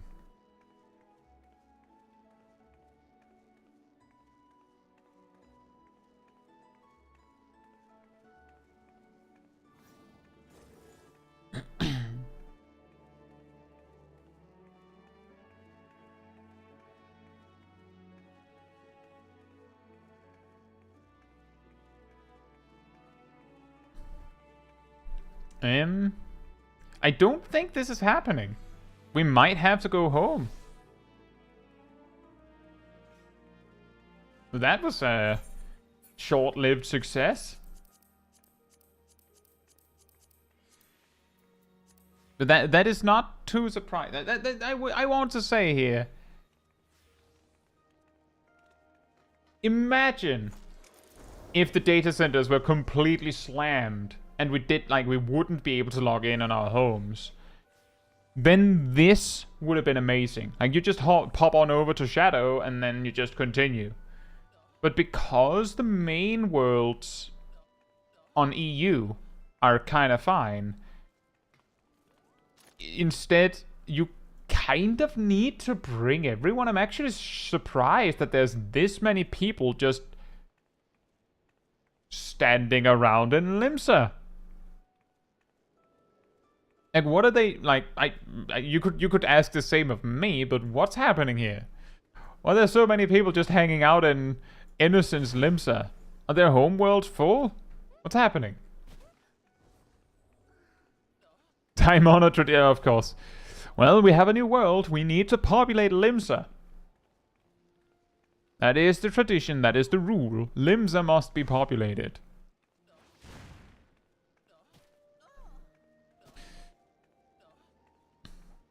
Innocence Limsa. Well, that's why they are all mostly dressed.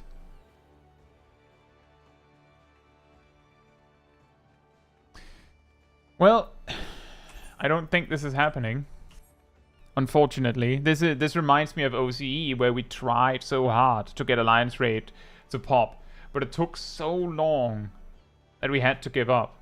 Which was so silly, because that was like the one roulette where everyone could join. But also it just never popped.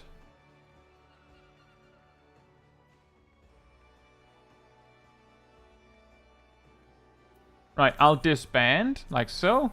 And then we go home again. Assuming we can go home. Could you imagine?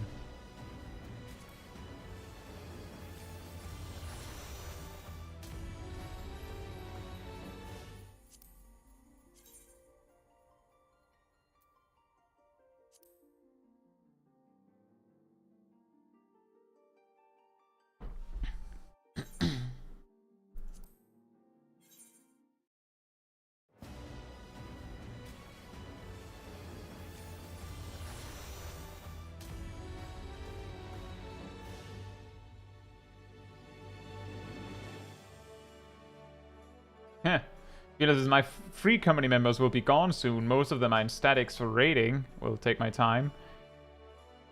Yeah.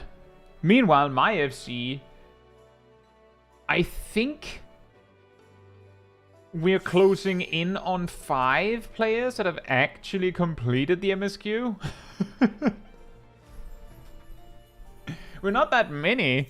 So it's not like I'm like, so that's 5% of the FC. It's of the active players in the FC, that's actually over 50%, I would say, or about 50%. It's a very small free company.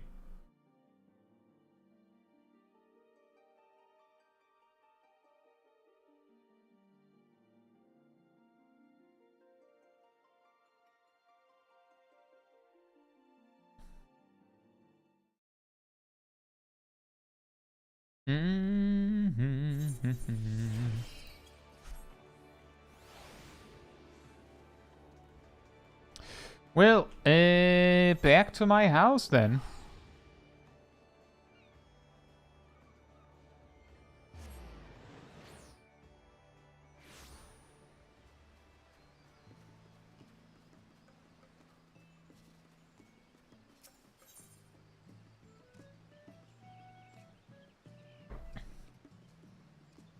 It was, see, the thing is, going, oh, no, nearly no one in my free company has completed the MSQ is a bit rich, considering that, like, the expansion has been out for, like, not a week. So, like, you know, it's not like it's a problem. It's more like just stating facts, right?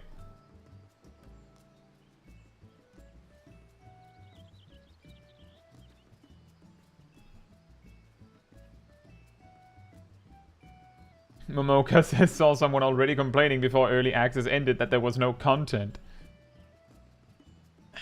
Now that explains something else that I've seen. What I've seen is people going, yeah, so all of you who's already completed the MSQ before the weekend's over, you are going to be the ones complaining that there's no content and that it sucks. And I'm there like, I liked it. I'm good. The MSQ is good. I have content. Look, I'm doing content right now. I'm leveling Pictomancer. That's technically content. Speedrunning all the content, I guess. You see, that's the funny thing, is that I don't feel like I was speedrunning it. I don't know how many of you have actually watched the MSQ streams over the weekend. I don't think what I did qualifies as speedrunning. And I believe that to be true, because I know Cole completed the whole thing in like under 10 hours. That's speedrunning it. That is speedrunning it.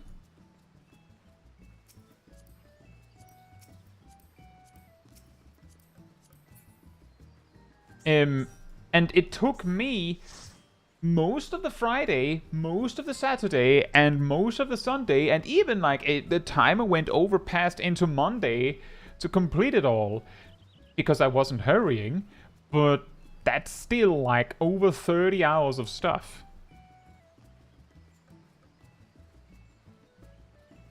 Is anyone else coming? Or is this the leftovers that we could have on Chaos?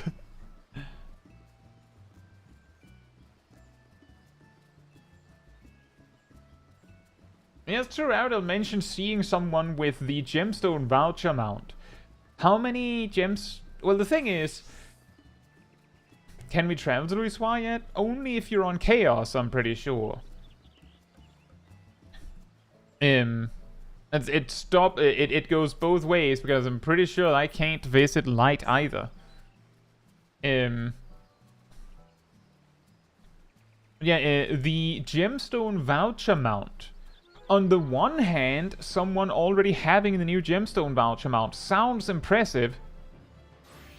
On the other hand, those vouchers are tradable. Which means that it's not like a feat of persistence or some sort of amazing action. It's a feat of cash. That's it.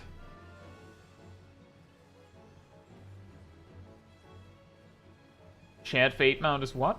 I don't know what it is. Is it the sugar glider?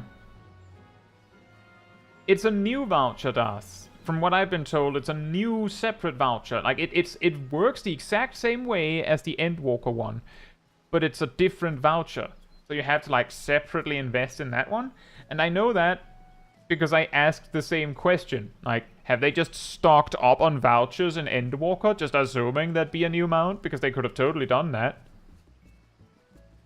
Yurihin says, I mean, you don't know how they obtained it. That's true. But is it 50,000 or 500,000 gemstones? I'm reasonably confident that you can't actually collect that many bicolor gemstones in the time the expansion has been available. So like, by way of exclusion, I imagine that it is impossible they didn't buy it.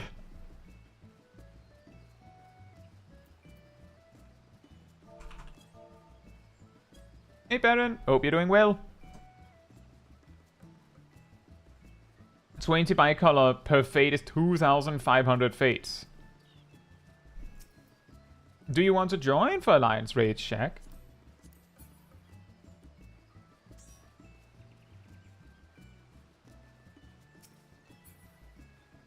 Yeah, that's a huge amount of fates, and they take varying amounts of time, but it's probably not unreasonable to say that they take, let's say, 3 minutes each or something.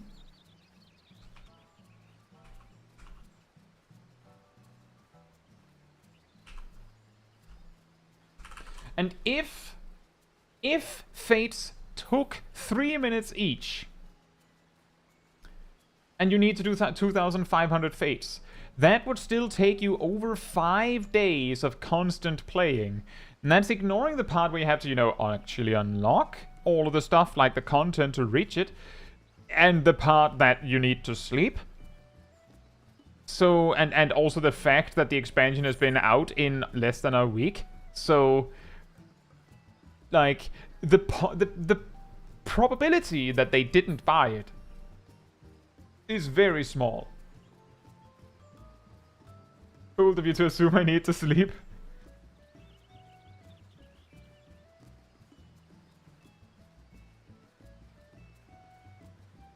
Yeah, exactly, Momoka. It was probably a combination. The person probably might have convinced friends to help them. Like, be like, I'll pay you, or something, right? And then they probably also bought extra that were posted. Let's see, Siren actually linked the item in the chat, so I could just check it. You also need to wait for fates to spawn, that's also true.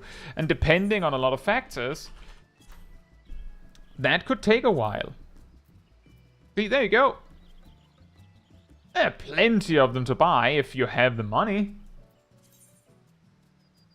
Look at that. Someone sold 24 of them. Like that. Actually, that guy has sold, like, closing in on 50. That's a rich player.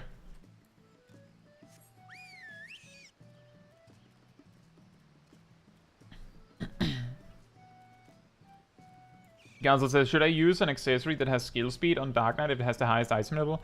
From what I've seen, as it stands right now,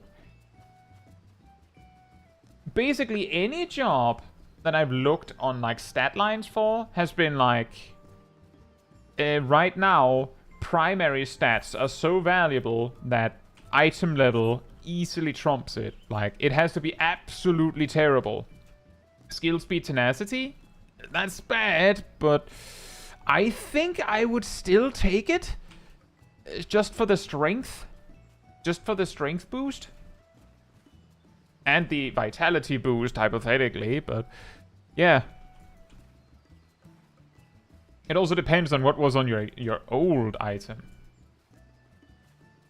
ESR says if it's at least like 12 item levels, I'd use it. There you go. Right, I don't think we're waiting for anyone else.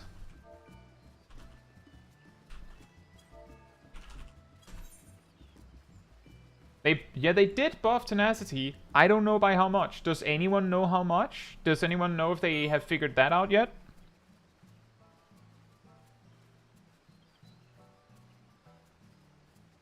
And honestly, Nox, main stat is often king for the majority of the expansion. So, like, it still has to be pretty dire, or there has to be an alternative that is equally good, or nearly equally good, for you to, like, go, nah, that item bad. Like, main stats are great. A 12% increase to the scalar. So it's about 80% of dissemination now. Yeah, that's not good enough. that's not good enough. I was concerned that that would be the case. 80% of dissemination. It's closer, but it's not good enough.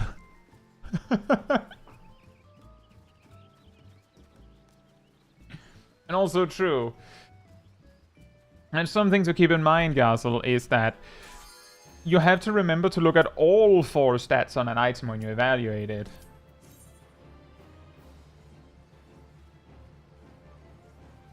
Skill speed, tenacity. Well, it's not so bad. The strength will make your damage number bigger anyway, guys, so don't you worry.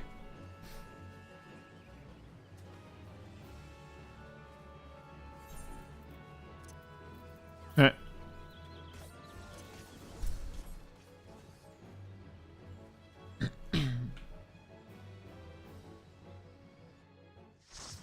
1200 tenacity. I don't know whether that's Brother Nastra. Okay.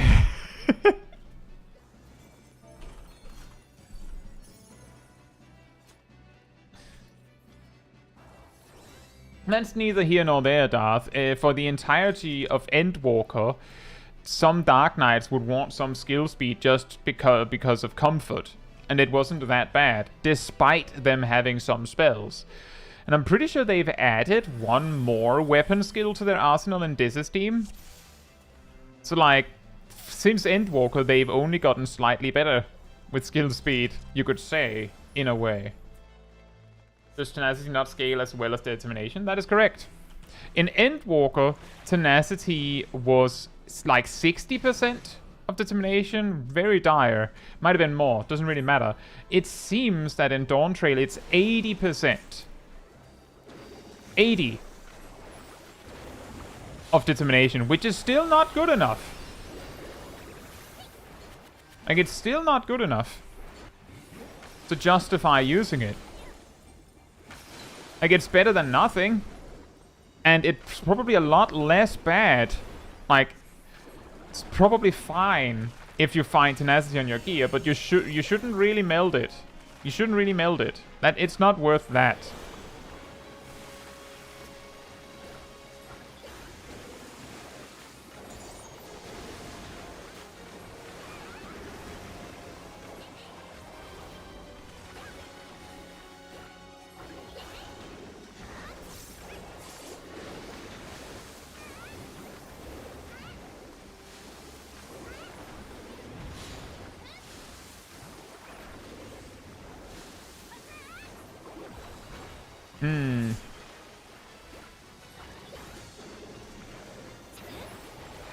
I wonder how many players are just stomping the boss. Wow, there's a lot of people just ignoring the trash. Weird. Sure hope we don't wipe as a result.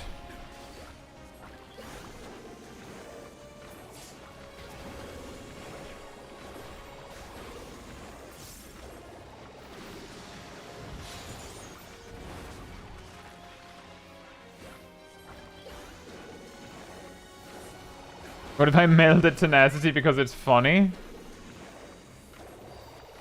Can't you just walk into the bubbles to stop ads in this fight? I think that's a different mechanic.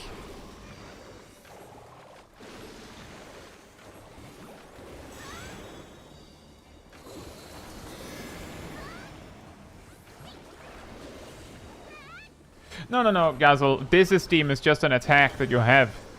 You don't have to do it at a specific time, I don't think.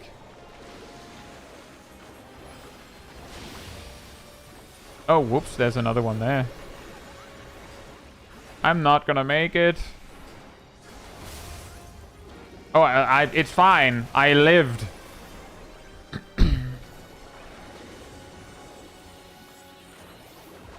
Now, it seemed like an ad spawned every time she flew into one of the unattackable bubbles. I don't know if that's a different thing. But, I was busy attacking a different kind of bubble. I don't even know.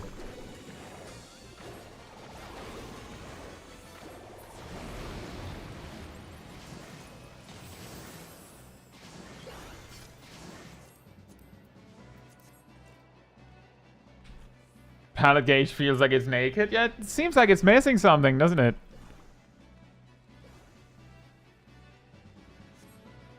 And that's true, Momoka. It felt like nearly everyone ignored the mechanics entirely in the fight we just had.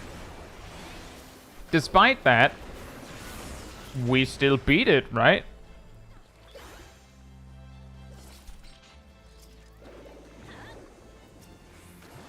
And that speaks loads about the difficulty.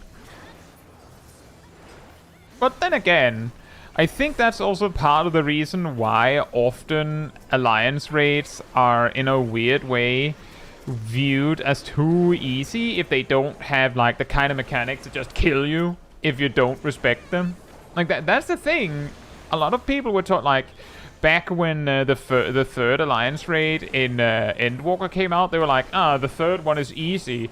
The only difference, the only significant difference between the three was that the third one had way less unfair ways to kill you.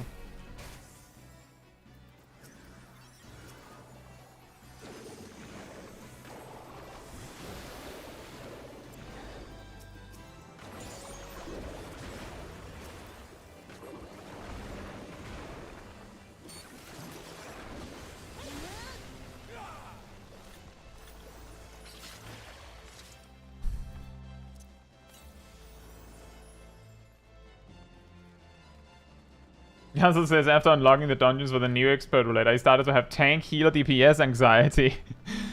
Really? Because of your performance or because of their performance?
Uh-oh.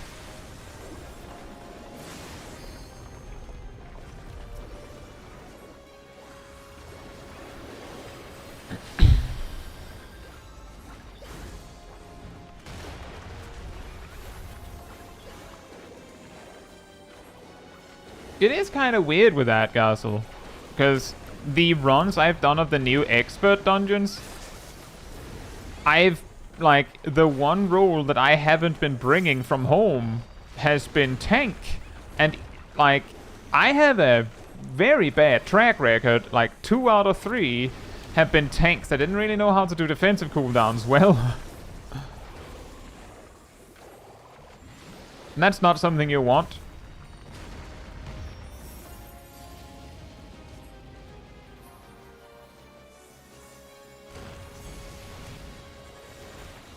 Ugh.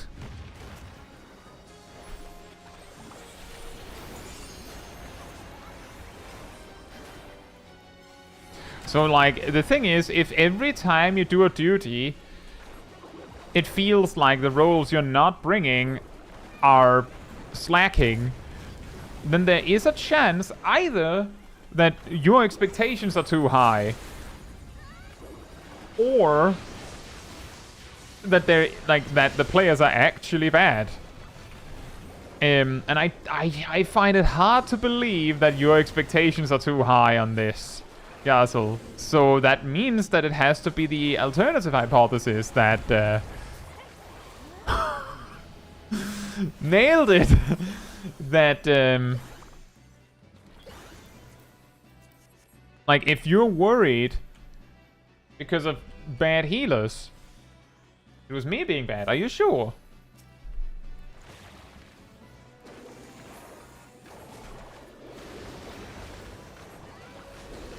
The possibility, at least, is that if every group is kind of bad, there's a reasonable chance that it's not you.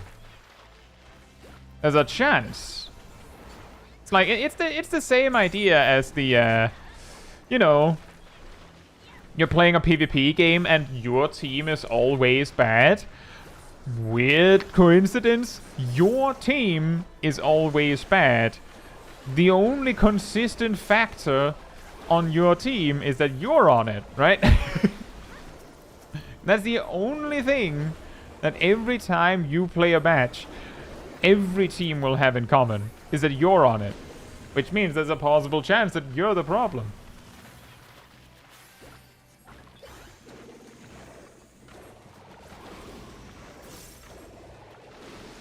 There's also one, like at least one of the dungeons has a pack near the end with a healer check. Should extreme dungeons be a thing? It seems to not be necessary. Seems like a lot of people are having trouble with the expert roulette dungeons. They just made them not trivial. One of them has a pack near the end that has basically a healer check. Like the ads just start spamming AoEs. And one of them, it seems like every single pack in the dungeon, not every single one, but most of them have like a bunch of random mobs and then like one really big guy. Which means that unless you actually manage your AoE really, really well, you're going to end up with just the really big guy at the end. Yeah, exactly, the Wild West dungeon. You're just going to end up with one really big guy to single target if you don't actually AoE right. Which I find extremely funny. I just want to reiterate that in my guide on running dungeons faster, I specifically said the pull is as long as the final mob. And this really underlines that. Good job, you cleaved everything. Now there's only one mob left. What are you gonna do?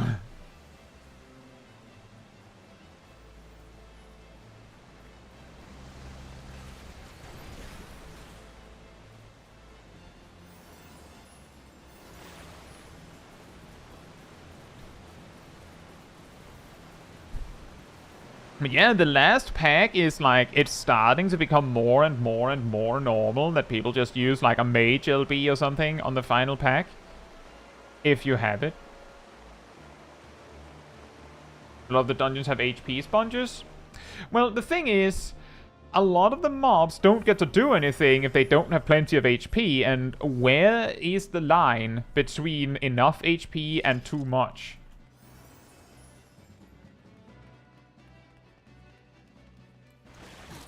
And I find it... Oh, wow. I skipped the jump there.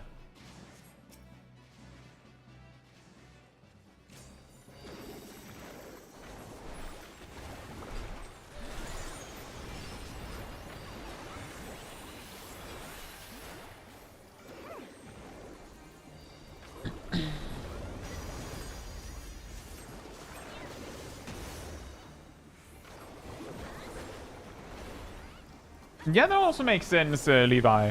That makes perfect sense. And I'm not saying, all of my tanks in my groups have been bad. Like, when I'm saying that, I'm saying Sip, who was healing, said that tank didn't actually use defensive cooldowns. That was the reason why he died. Because he wasn't using defensive cooldowns really well. Like, you know the classic, the warrior that thinks that they only need bloodwetting. They still exist.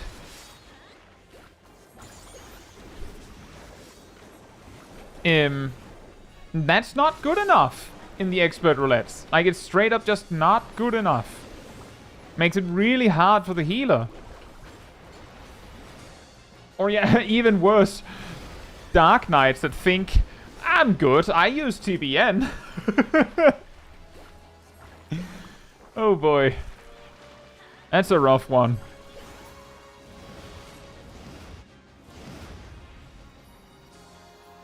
This would have been a good time to do some motifs.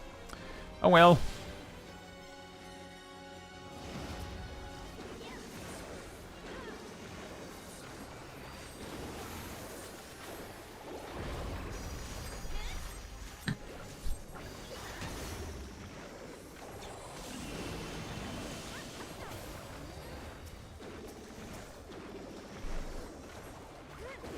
Yep. Splat. Take this. Splat. Ow. Ow. I called shenanigans. I was hurt by a mob I can't attack. How can he hit through the wall when I can't hit him?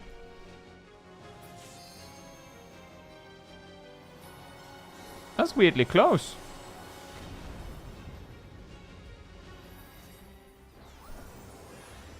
Are we supposed to stand here, run away? Boss privilege. It wasn't even the boss, it was the ad.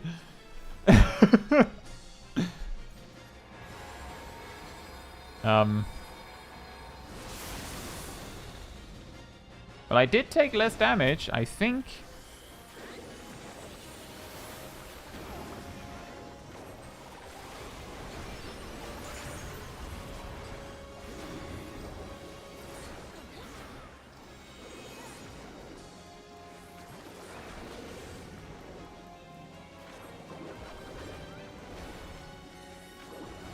And that was why I kind of moved a little bit, Nox, is because I've actually, this particular fight, I've had people ask me to check that for Mythbusters for months at this point.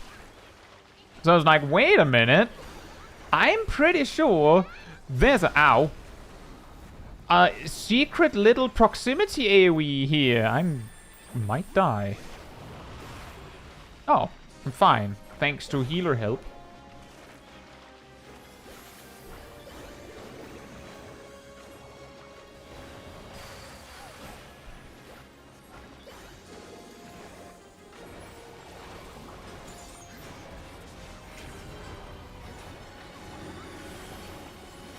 But yeah, I know, Nox. That's why I commented on it. That I took less damage than those that stood firm in the center. That's what I said. That I agree. But what I'm saying is that I've been for months, people have said, can you cover this in Mythbusters? And there's just not been a good opportunity to do it. In my opinion. And now we get it randomly.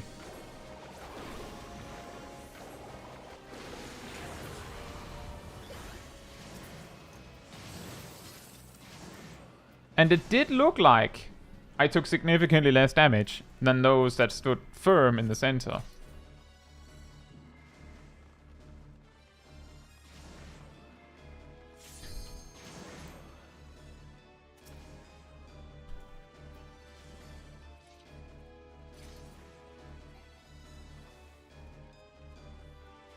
TPN second, TPN 11 Cs. That's a good one. We've had first offensive cooldown, yes. Like sheep before the wolf. Ah! Ah!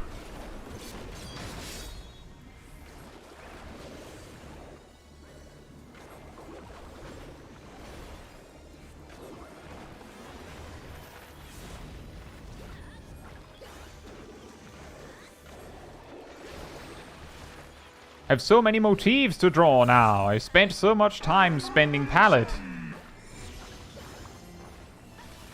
That means do as he says. You will be judged. Kneel and repent.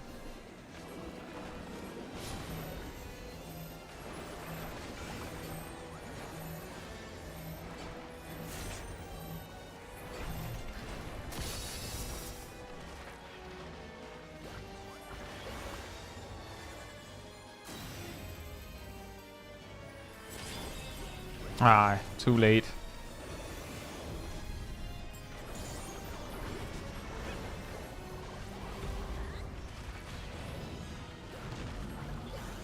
Huh?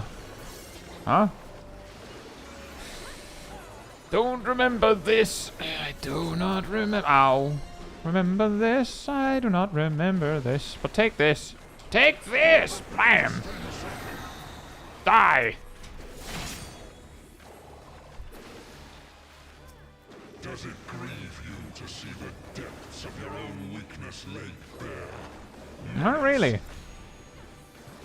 However, it does pain me to realize that I won't have Mark of the Ages for this burst. Because I was trying to be funny. You do not belong in my world. Well, shame that you're in my world. What a weird coincidence. And you also don't belong in mine. I am the lies upon which you sup. E7, that's birds, right? Did I look that wrong? Yep, I didn't actually. I looked at the face and then didn't process it. Your claim to life is forfeit.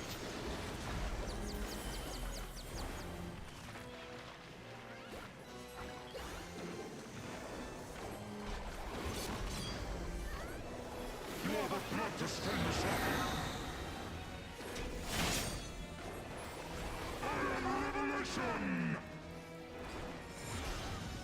Okay, that one is do as he says. You will be judged. Or what? I guess flee is move? Because I was not fleeing, I was just running. You will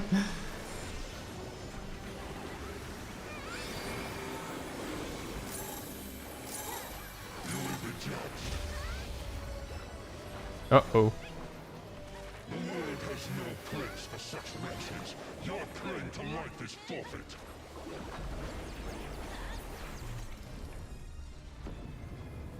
It's not good.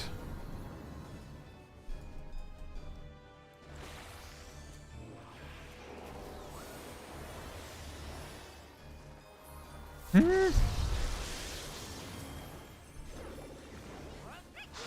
is the dog who bares his teeth before his master.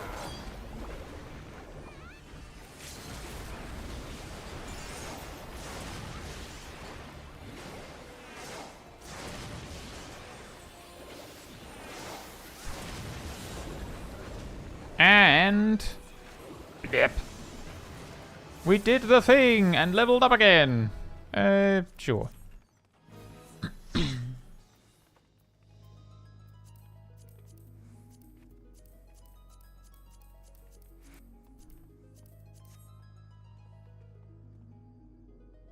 Girian says, there's something amusing about seeing the boss with so many noxious Nash debuffs and then the one that's decided in the middle of them. One of these things are not like the others.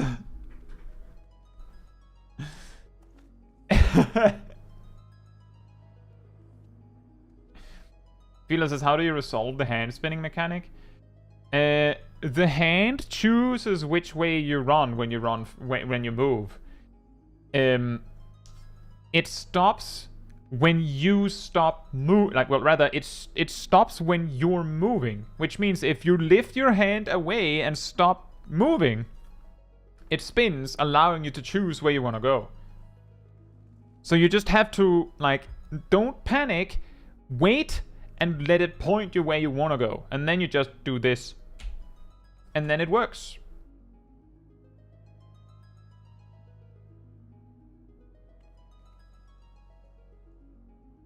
And yeah, if you have like a gap closer of some sort, you can just jump to safety.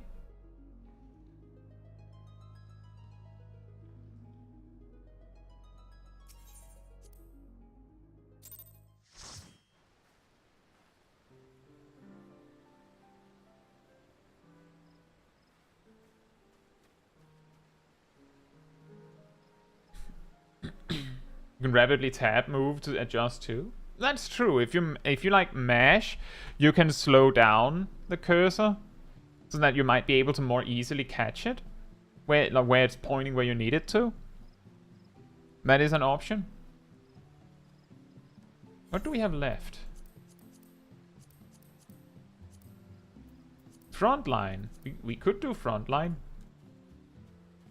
It's a confusing mechanic, Feeler. The thing that you need to do when that mechanic happens is ultimately try and move over there.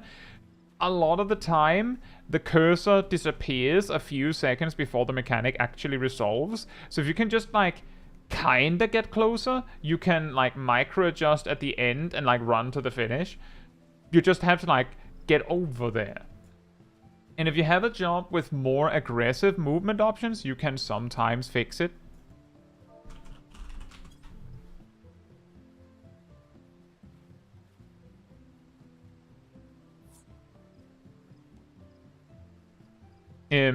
But if it is in the, specifically the Vanospati one, that one, if you're standing like near the boss, like melee range, if you click sprint and start moving towards a safe spot, the instant the cursor disappears, then you can still make it. But it has to be exactly when the cursor disappears. But you can do that. Like, you can basically cheese the mechanic by just waiting until it's gone. Like, it is an option, but it isn't exactly optimal. So just checking here.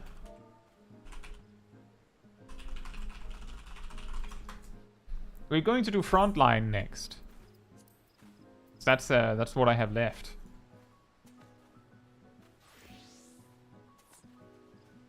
So that solves that. Regrettably, I don't want to do Frontline, but it's good XP and there are rewards to be had, so I guess I'm saying yes. Is that how it is, Siren? I wanna say no. It's Shatter? Oh no. Oh no. That's also something you could learn. The cursor thing, do Blunderville when Blunderville is available.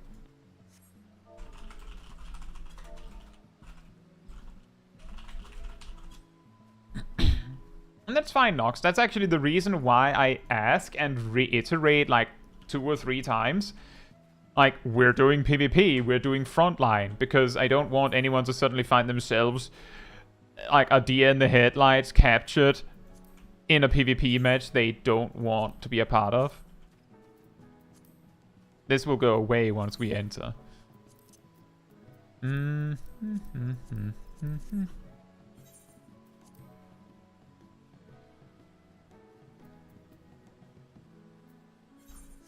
Ah. Did I not unlock it? Have I just been closing my map with the button for a day? Weird.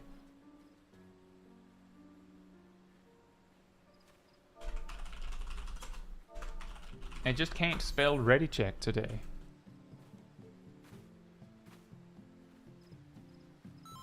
Oh, that's a classic, Obama. You go into Frontline for the first time, you're like, why are my hotbars gone? What happened to my hotbars?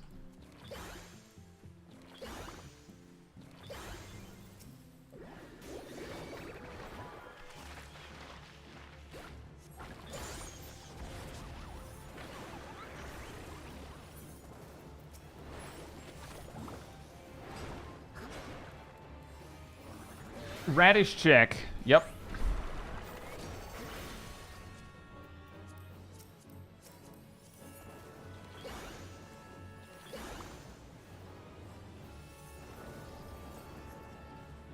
Smart that the default hotbars are still full of the old PvP abilities. That's only the case if your character predates the old PvP abilities.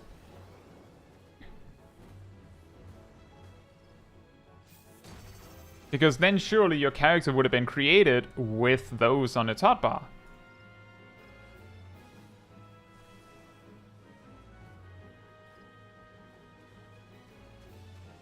That's still a little weird, like if you've never entered PvP. Like you unlock it after the rework and you're like, what's happening here? But I can say, I believe Small Kai, yeah, Small Kai was made after the PvP rework, and when we entered PvP for the first time with her, she didn't have any old things there.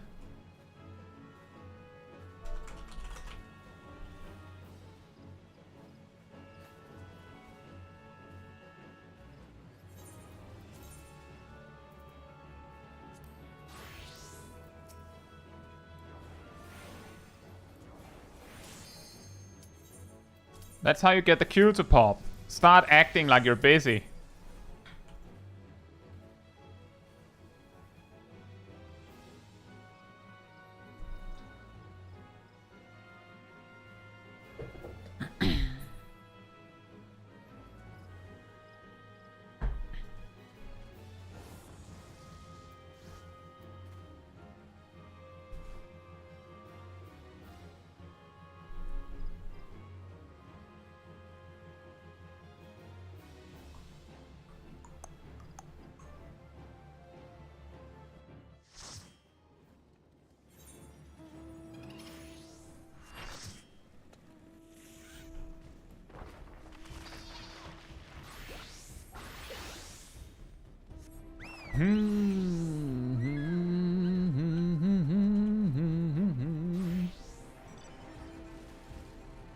That is pretty funny, Nox.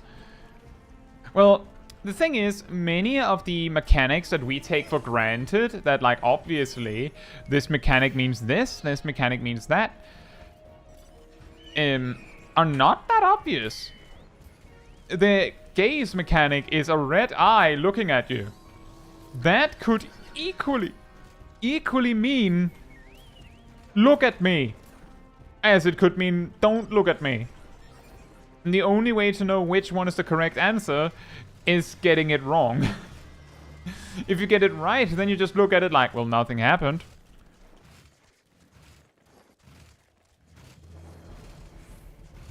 Yeah, exactly. It could mean anything. That's actually the thing with a lot of markers is until you know what it actually means, it could be anything. It could really be... Wait. Where's yellow team? Why are they not here? This is like the freebie for them. They went for the other one instead of the freest of them all.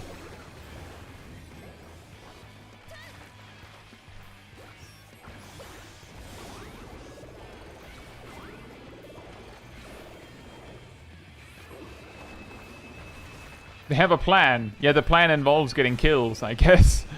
And it's not a bad idea, but it's still shocking.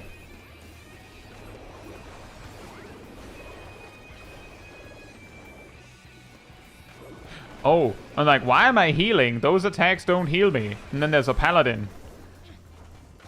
It explains.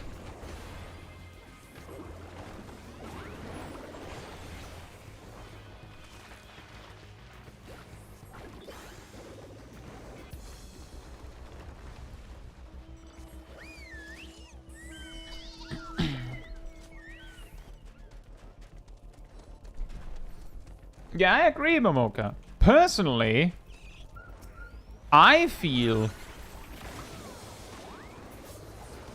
that the addition of making Fire Paradox instant makes Astral Fire way easier.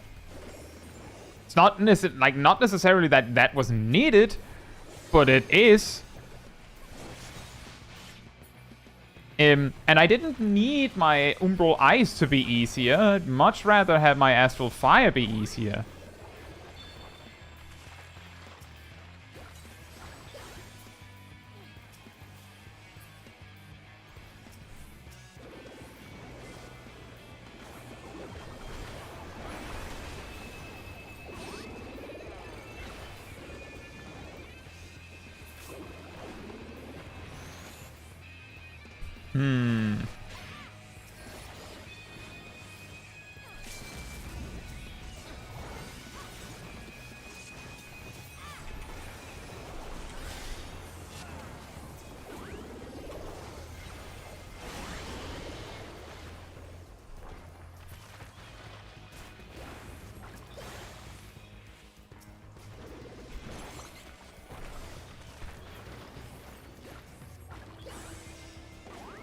Ah, the guard is up.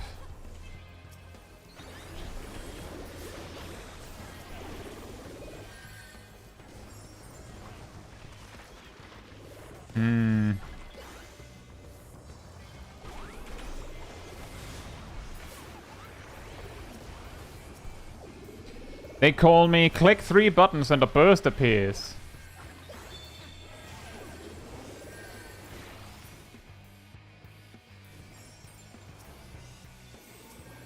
That looks like a toilet. Maybe not. The toilet didn't activate, so that's something.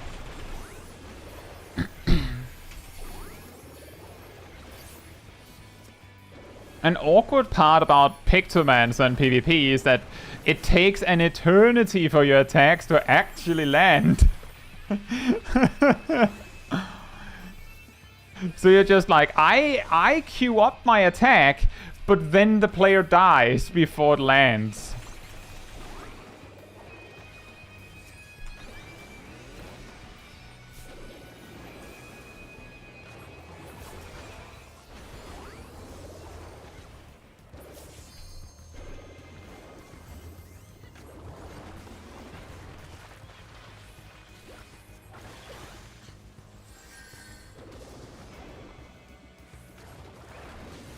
Nah, I can't. That's too dangerous to chase that far.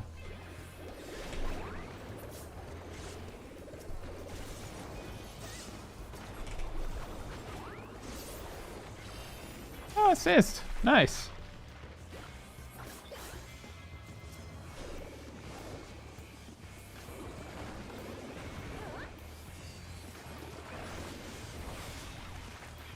And queue up some big attacks on this striking dummy, as it were.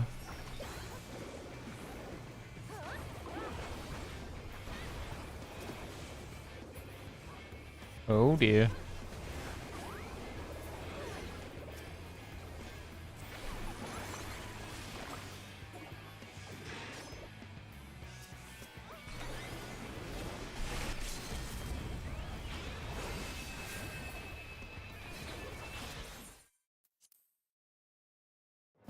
Well then! That was the ultimate crowd control. I just straight up got disconnected. I'm probably dead.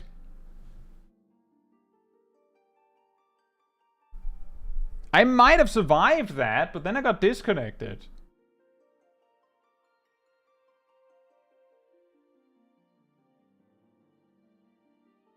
Unleash Ultima!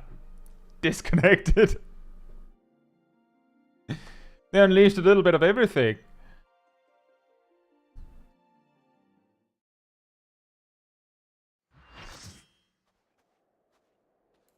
I lost all of my battle high, but I didn't die.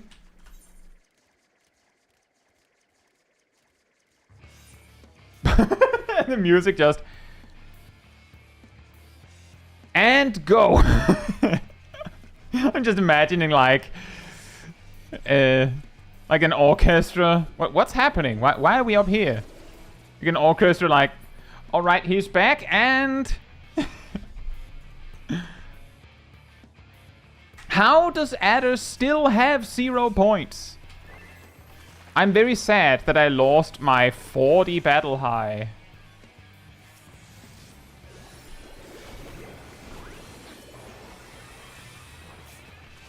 I guess I'll just have to start over.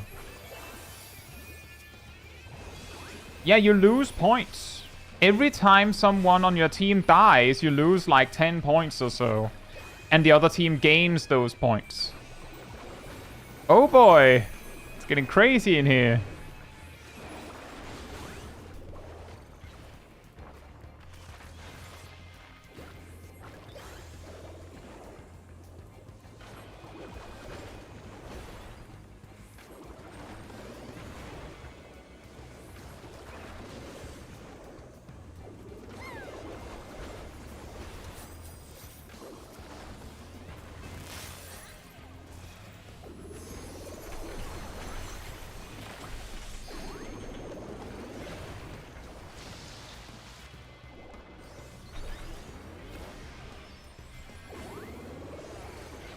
Well, I tried. I tried as hard as I could. And it wasn't enough. I couldn't do anything. He's too much healing.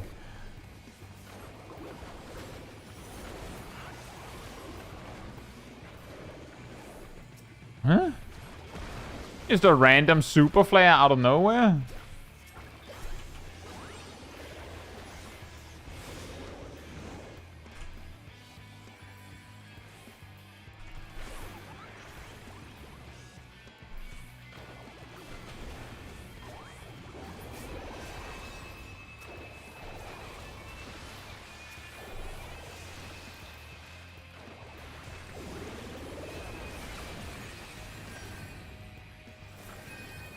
Bye. I'ma head out.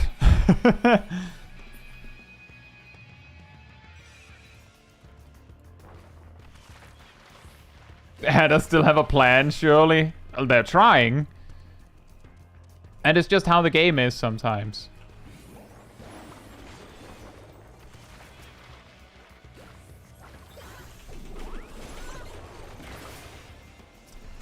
Don't get that close to someone else with so little HP. That was the freest kill of them all. Blep.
It's kind of funny. The Pictomancer LB is like putting down a fortress. Makes it a lot safer to just hang out.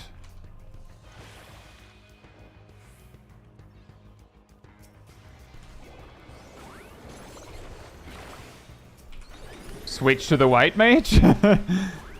No! They got it! My damage! My damage! I was using that damage to kill you!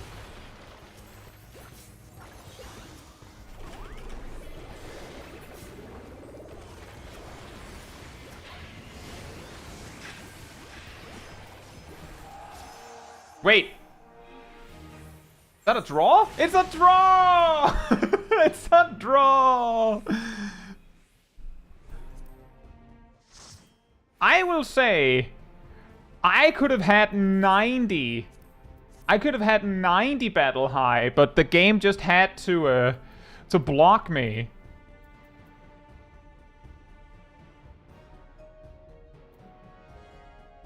It's actually not too uncommon. It's not that rare to get draws in Shatter. At least mechanically. The reason why you can draw is if two teams are really close to winning, when like the points for any of the Tomoliths here are given when it dies. So if the two teams in the lead have both attacked the Tomolith enough to get enough points to win, then when the Tomolith dies, it's a draw. Thematically appropriate when playing Pictomancer? Yeah, true. I feel like I did a lot better after the disconnect, but I will also say that I feel like I spent most of the time after disconnecting just dunking on yellow team. And yellow team was having a rough day, let's say. I wonder if you can do a three-way draw? You can. You can. Absolutely. Very hard to do that. But you can, because of the same circumstances. You just need all three teams to be really close to winning and then break one shot. Hey, cat. Hope you're doing well. Oh, we're very close to leveling up. I think this is a good time to do Axdaras. I can get to 89.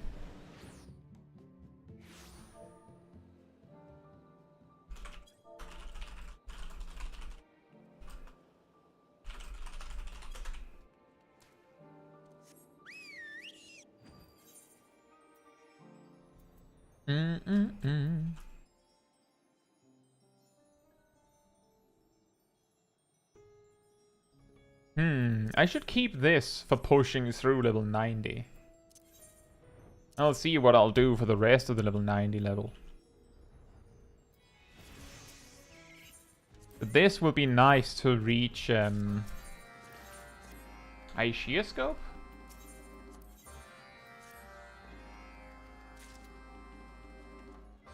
Least favorite job changes? Any job you haven't tried out that changed? I have tested the different changes on all of the jobs. Tested. Played them. I've played Black Mage, Viper, and Pictomancer. Pretty much. Nothing else.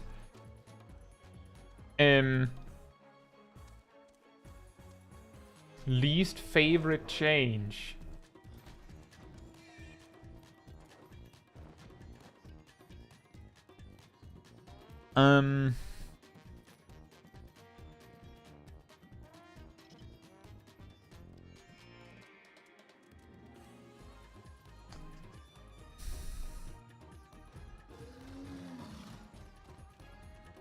Well, after the notes that came out, I believe today, mentioning that Red Mage's modification only gives you 15 seconds to spend it, I would say that one, but I learned of this discovery in the message where they're like, yeah, we're going to increase that.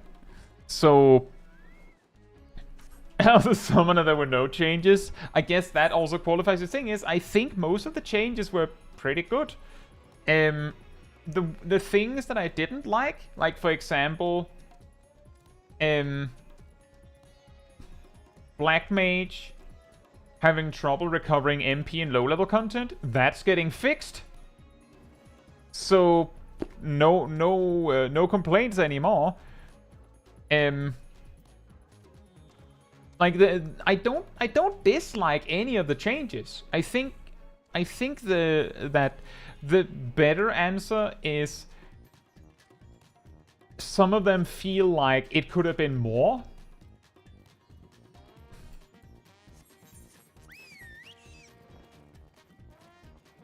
I also feel like having so many jobs with a ready to something and it gives you 30 seconds to do it, I don't know. I feel like I would have preferred that it didn't, like... I would have liked it if it didn't have a duration, but knowing how players optimize, I also know that there is a universe, there is a timeline where having an infinite duration on ready to something would lead to some degenerate stuff.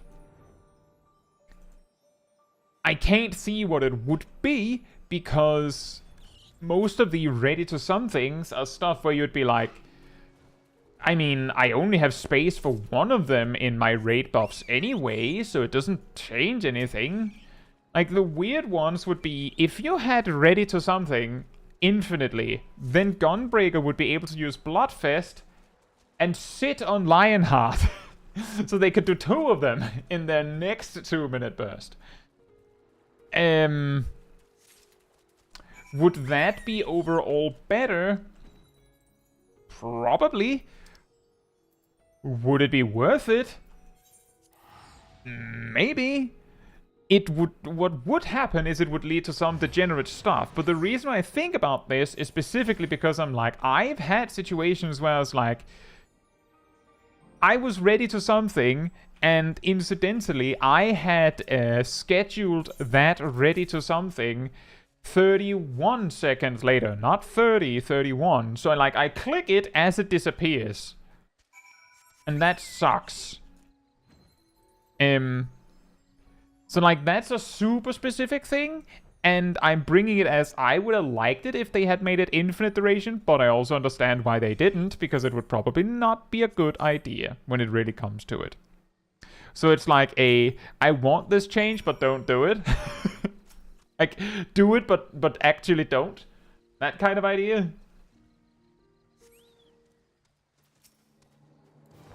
Oh, right.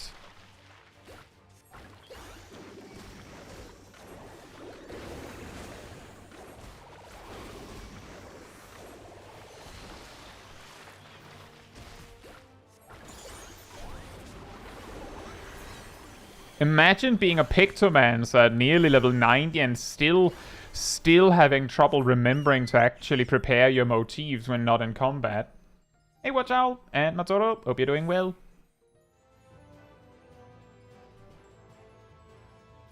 Siren says they deleted my enhanced flare. That's my least favorite change. You know what's really weird about that? They nerfed fire and high fire.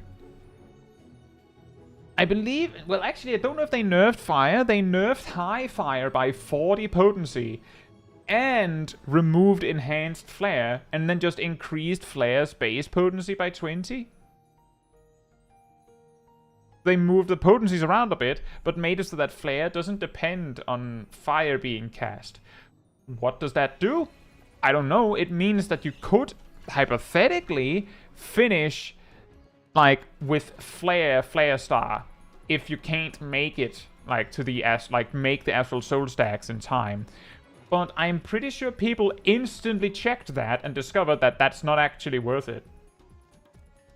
Mamoka says the new transpose flare AoE rotation feels disgusting. Well, then I have mixed news for you.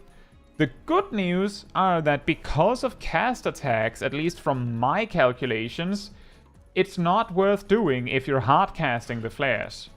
It's shockingly close to, like, high fire, flare star, but it's worse. If you're using triple cast, though, then yeah, transpose flare star. It's really, really silly. I think it's funny, but that's about it. I do think it's interesting that it offers a way for Black Mage to like slam the gas on damage if they have to. Instead of having that awkward, well, first I have to high fire and that damage sucks. They can just go transpose, bam, and stuff starts happening.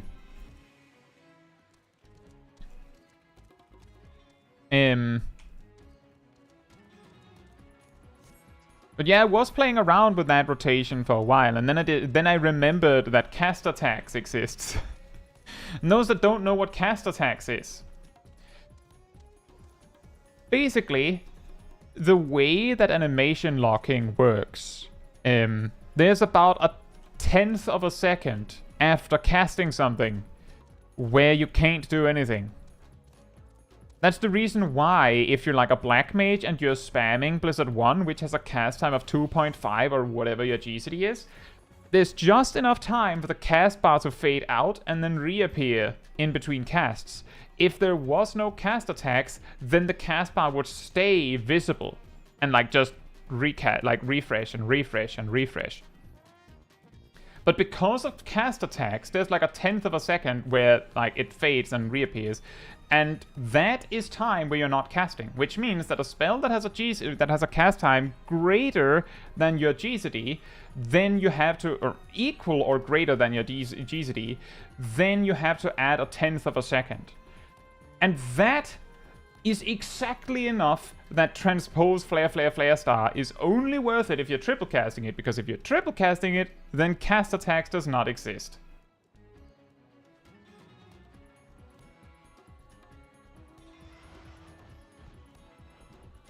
Momoka says, I think that's the reason they removed enhanced flare, was because low-level black mages might have been using it to enhance flares to finish it before despair. Well, I believe enhanced flare came at level 58.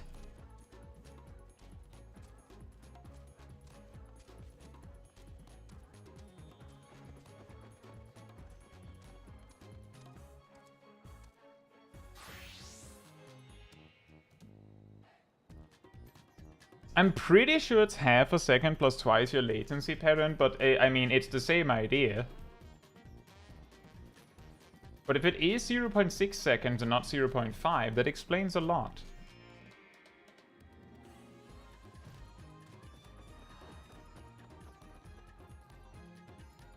Does that mean Pictomancer does not have cast attacks? Does Pictomancer have anything with a cast time longer than the GCD? So I'm pretty sure they don't.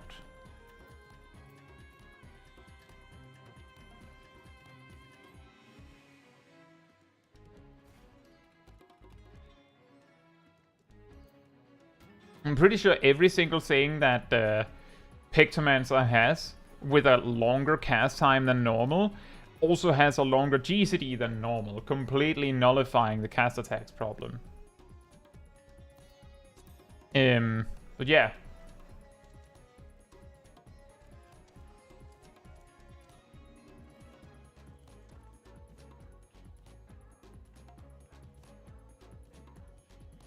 Right, exactly. That makes sense, Perrin. The slight casting window being half a second before the spell finishes, but it's still 0.6 seconds. Ultimately, for like 99% of the player base, probably, like just about, number taken out of thin air, just plucked, it doesn't matter. Because it doesn't matter for the only jobs that cast attacks even affects is white mage, black mage, and red mage. Because all other jobs, if they have a cast time, it's less than the GCD. For red mage, it only matters if you're casting, you know, the slow spells. Like, it matters insofar that when you precast the... Wow, I have a lot of spell speed on this. When you precast the thunder or the arrow, because it, like, overtakes the GCD, this cast attacks problem appears. For black mage, it's nearly all of your spells.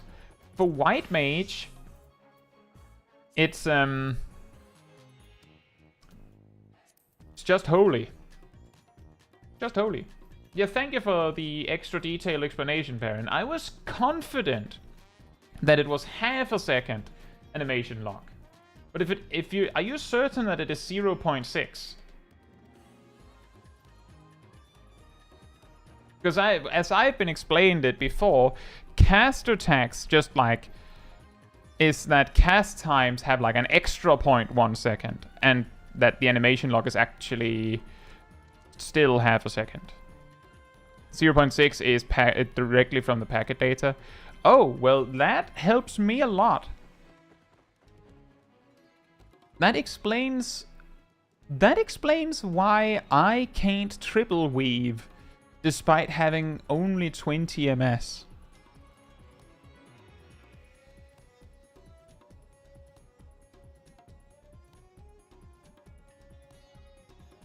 Well, yeah, it's affected by latency. The thing is, Perrin, if the animation lock was half a second plus twice your latency, then you should be able to triple weave reliably on a lot of jobs if you had 0 skill speed or spell speed and like up to 60 MS should be possible.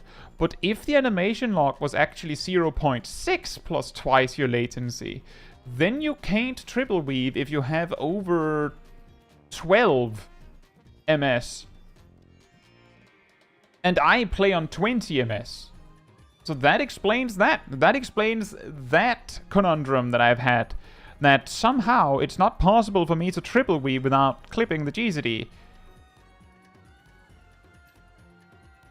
So it's only black mage and white mage that have cast attacks, really? Yeah, and it's specifically only for white mage on AoE. Where for black mage, it's basically everything. That's also the reason why cast attacks is like, you know, just another thing that we put on this huge complexity sandwich that is Black Mage. Like, for Endwalker, consider that. You reach max level and you're like, okay, so how do I play Black Mage really well? And, like, there's this hidden mechanic called cast attacks. There's this hidden mechanic called slide casting. MP ticks. Your rotation is whack.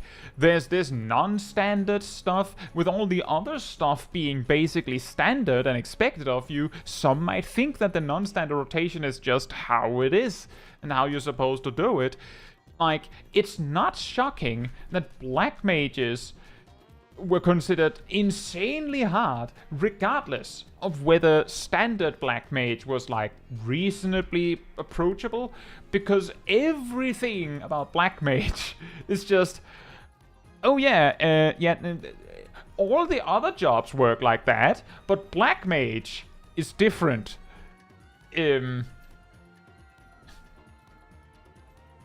So could people now blame on latency, on the latency cast attacks when doing bad damage on Black Mage? As I've been explained it, cast attacks, and like if we combine what I know with what Perrin just said, cast attacks is just, you know, part of the animation lock. So if your latency is really bad, it could make a difference, like even more. But it doesn't change the fact that all jobs feel really bad on latency. We should have one or two classes at least like that, especially with how many we have. Well, I have a feeling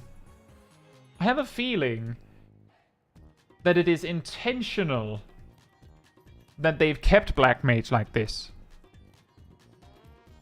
I have a feeling. Because the really awkward part about this, how could they fix it? Well, actually, wait, I know how they could fix it. If the GCD on your spell, on the Black Mage spells, would just point...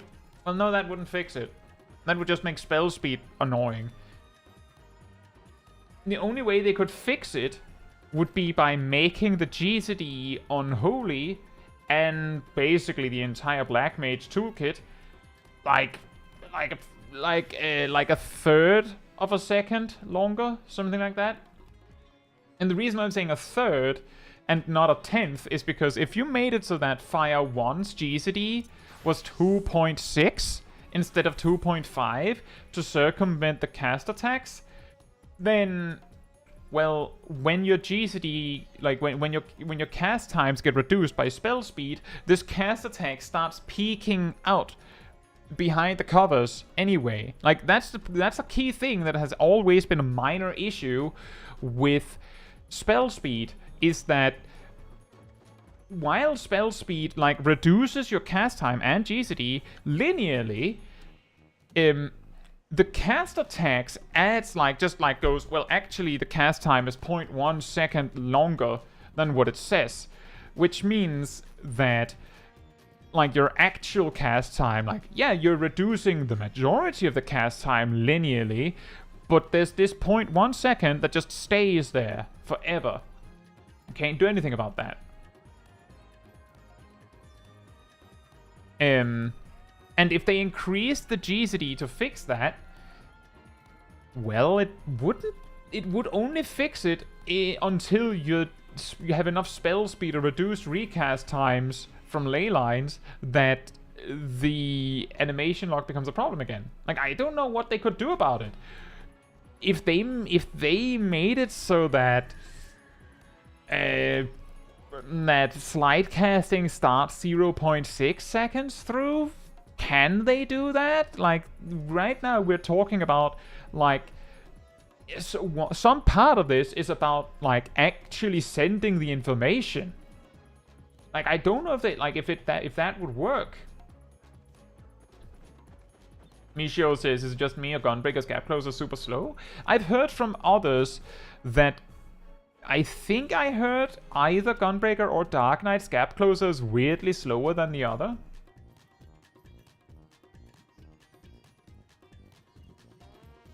Nox says, was it machinist that you had to do a different opener if your latency was too high? there's a bunch of jobs where if you can't double weave, you have to freestyle it a little bit. By which I mean, look up the opener of any job you desire. If there's a double weave at all, then you will not be able to perform that opener if your latency is too high to double weave. Machinist and Reaper, and I would guess in some capacity Viper, are jobs where you need to single weave at specific points where your GCD is going so fast that if you can't double weave under normal circumstances, then you can't single weave there. How does it look when you try to put both Black Mage gauges on top of each other? Let me switch to this one. It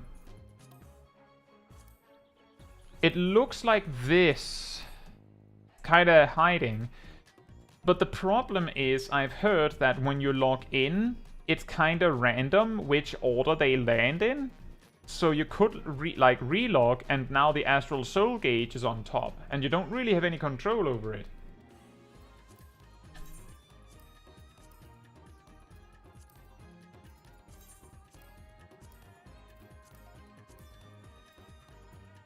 Something like this, it kinda works. But yeah, it's not consistent from what I've been told, so it doesn't really work. So I've just decided to keep them separated.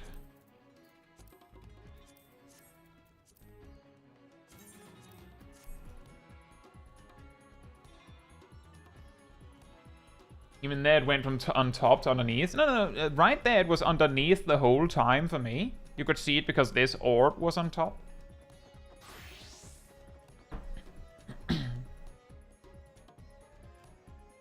You almost never W on Monk because of Grease Lightning.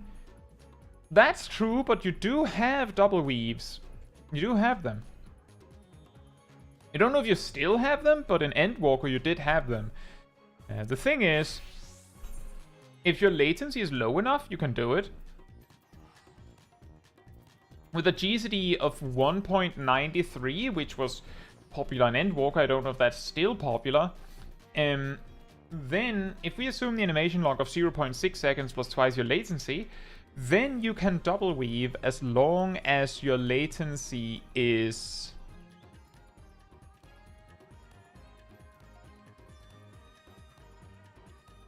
like around 20? I think? Did I miscalculate that? Like around 20? You just need my connection, then you can double weave.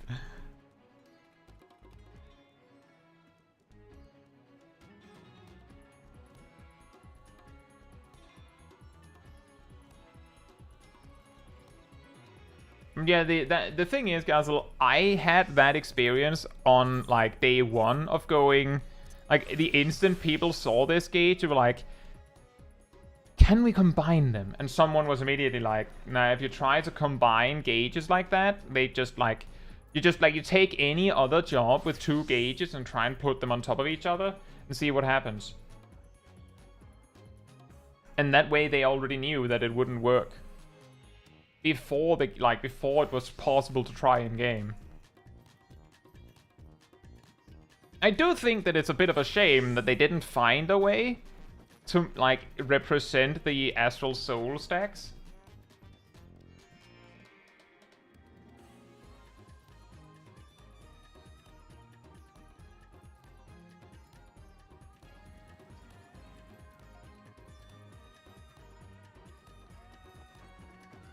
Yeah, exactly, Perrin. That was kind of what I was going for as well. 0.13 divided by 6, yeah.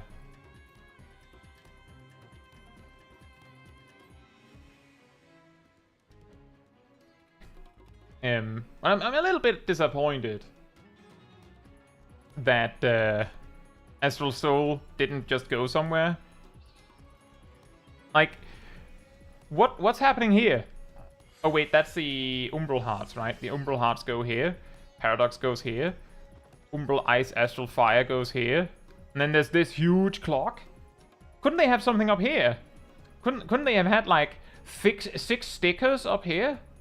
Like just six arrows just sticking out here?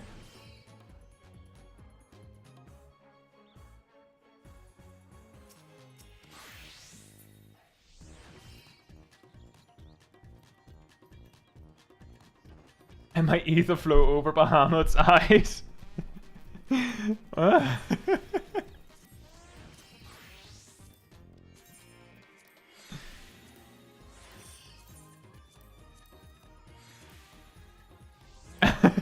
Like this? Like sunglasses.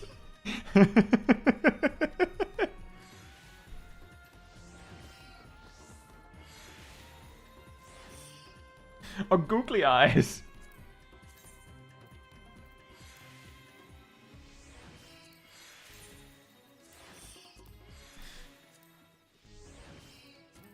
I am a bit confused why summoners have a gauge just for ether flow, and there are jobs that have more meaningful resources that don't have a gauge.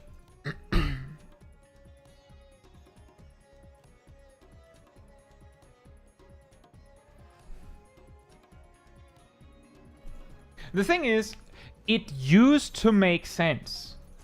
It used to make sense. Back in the day, a long time ago at this point, first you unlocked ether flow and energy drain as a spender, but at first ether flow only gave you 1 stack. Then, as you leveled up, it became 2 and 3, and you unlocked options to spend it with, like Fester and Pain Flare, but notably, you also unlocked Bane, which spent 1 of them to spread your dots. And because Bane had more like a time save effect rather than like straight up doing damage, I mean, like, as in you could manually place your dots on everything, but maybe it was better to just Bane and get it over with so you could do something else with that time. It was a much more complicated question of how many targets is it worth it to use Bane on. But then, I believe it was Shadowbringers, they just made it, nah, whatever, Bane is just, like, it just has a 10-second cooldown or something. And then, like, the moment, weirdly, that was exactly what it required to make ether flow feel kinda meaningless. Because energy drain offered an alternative option, you could say. You could choose between using Energy Drain or Fester, where Energy Drain healed you a bit and gave you some MP, and Fester did way more damage. But Summoner didn't really need MP or HP in that regard, so you wouldn't really use it on Energy Drain. Which means that Bane was the only thing on the menu that actually meant that you had a decision to make. You had reason to maybe hold it on the Fester spam, because maybe you needed that Bane, like maybe you needed one for Bane in a bit before Etherflow came around. So the moment they removed Bane from Etherflow became meaningless to track. Like, for Etherflow to deserve a gauge, I suggest that Viper needs a 3rd gauge that needs to keep track of Twin Fang and Twin Blood. And Serpent's Tail. They need a gauge for this. That's about as high I value the Etherflow gauge in significance. And I'm pretty sure Viper interacts more with those 3 buttons than Summoner interacts with the Etherflow in general. Granted, Scholar has more interaction with Etherflow. It makes sense for them to have it. But not Summoner.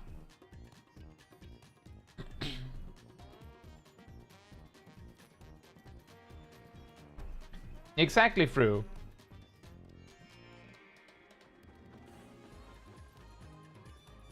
Momoka says, speaking of Summoner, why is it Energy Drain gives stacks for Summoner but removes stacks for Scholar? History lesson. before Shadowbringers. Before Shadowbringers. I think it was before Shadowbringers. Or was it before Endwalker? I think it was before Shadowbringers. It was a Shadowbringers change. Before Shadowbringers, Arcanist learned Etherflow. Arcanist learned Energy Drain, which was a spender that gave MP and HP. Then, Summoner learned Fester, but Arcanist learned Bane. Summoner learned Pain Flare, but Scholar learned Lustrate, Indomitability, Sacred Soil, all of that. So, like, there was the split, but both of them had Energy Drain and Bane. And they generated Etherflow by clicking the Etherflow button. And they got 3 at a time.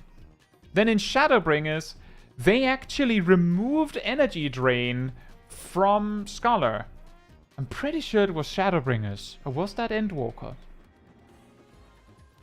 But then they made, like, basically they made a change where Scholars lost Energy Drain. And Summoners lost Etherflow. And Energy Drain became the way they generated Etherflow.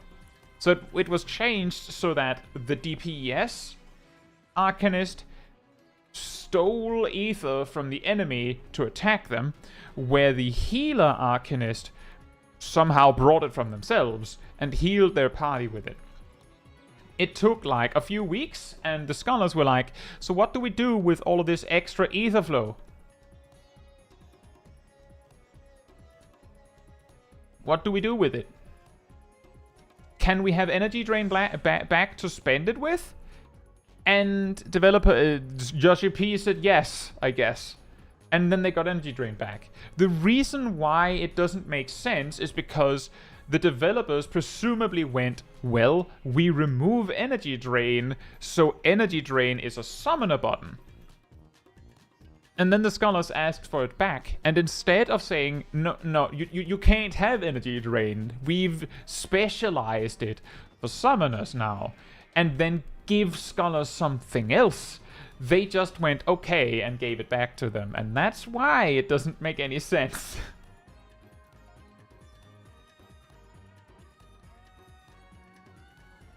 And yeah, I do believe it was 10 seconds on Bane. There needs to be more cohesion between the two jobs, in my honest opinion. Well, the thing is, I believe I read somewhere, I can't remember when, that they said that they wished they could separate Summoner and Scholar, but Arcanist is like an enigma somewhere down in the code, and they're afraid that if they like try to actually pull those threads apart, something else unexpected might break and explode. And it works right now, I guess. So they've just decided to sleep in the bed they've made.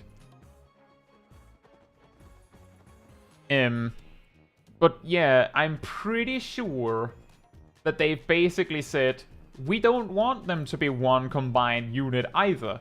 But we're kinda here now.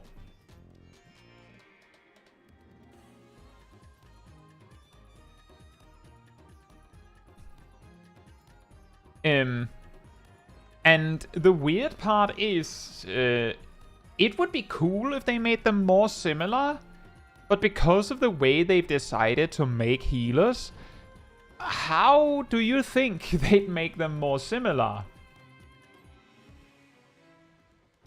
How would they make them more similar? Congratulations, Scholar's now more like Summoner. Eos is gone. You now summon an extremely large fairy momentarily as a cooldown, and that gives you resources to do stuff. You also get Fester and Energy Drain now. Etherflow's gone. Congratulations. You actually get your Etherflow style resources from summoning Mega Eos now, but you use your Etherflow to attack with Fester. and Pain Flare.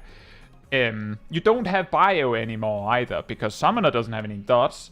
Actually, you do summon no, actually, never mind. You summon Kabi. You need Kabi to turn into Mega Eos. You summon Ifrit with fairy wings.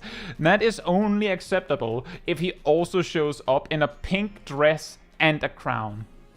With a fairy wand. And instead of like dropping down and landing harsh, he just like flows down and like does a thing.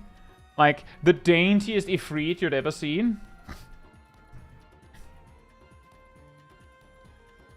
Yeah, they can just give you Eos, Selene, and then they give you the third one at a really high level.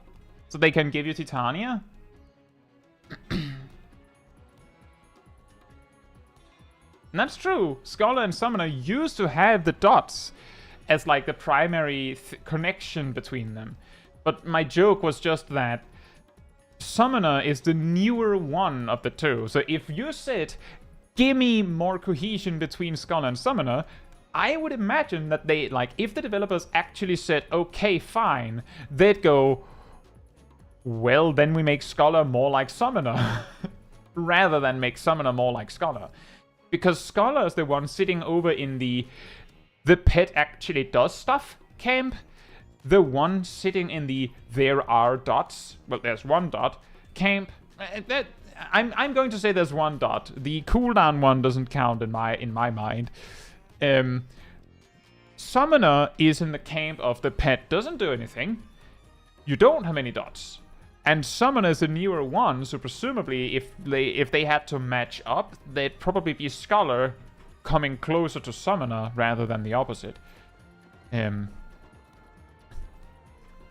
I think the reason why they've said that they wish they could separate them is simply because it's really hard to make a healer and a DPS that kinda has enough similarities between them while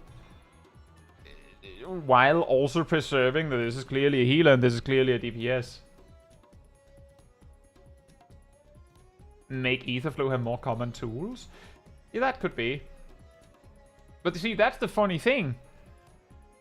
Back in the day, the only common ground they had was Energy Drain and Bane. Exactly, Gazel. That's how you get Mega Eos and Mega Selene. And then maybe you can have AoE Ashuna back.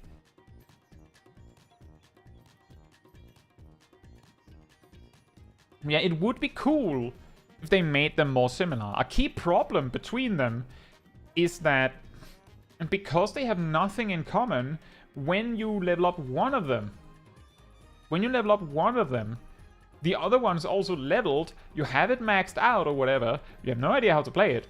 Whereas, like, back in Stormblood when I started, the particular thing I remember is that, like, I had unlocked Summoner, and then I went and unlocked Scholar, and then I reached Bravelock's Longstop at some point, right? Like, eventually I reached Bravelock's Longstop. I queued for the Summoner, and was like, I don't want to sit here for so long, like, the queue was kind of long. So I switched to Scholar, looked at my toolkit and was like, that's basically the same. My pet is replaced with a healer, that makes sense. Oh, look at Loquium. Like, most of my buttons were the same, because the first 30 levels of stuff, most of it was unchanged.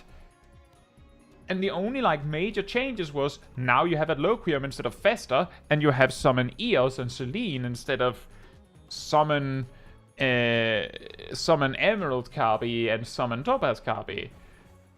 And I summon one of them and go, okay, this works, and then we go. Now, if you're like a new player, you level to 30, you unlock Summoner, you unlock Scholar, you choose to go along as Summoner, the toolkit is the same, then you switch to Scholar, surely it's similar, right?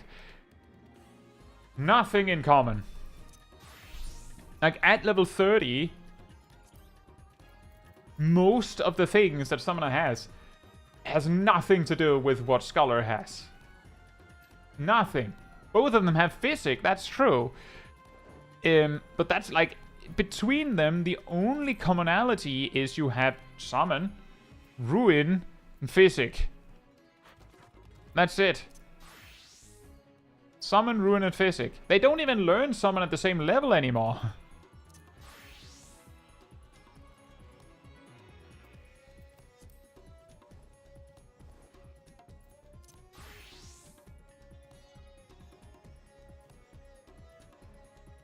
True, guys, that is true. Back in the day, it was Summon 1 and Summon 2. And Summon Ifrit. Summon 1, Summon 2, and Summon Ifrit. Not Summon 3. Because Scholar didn't have that. I have to say that like, mount tilting looks incredibly good on Chocobos.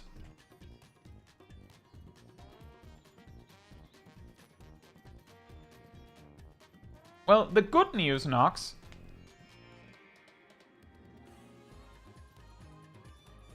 is that Summoner isn't too complicated to get into.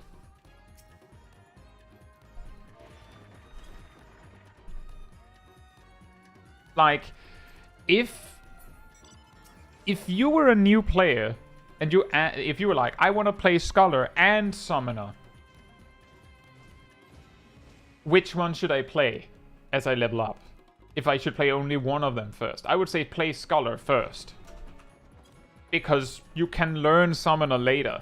Scholar will be a nightmare to pick up first.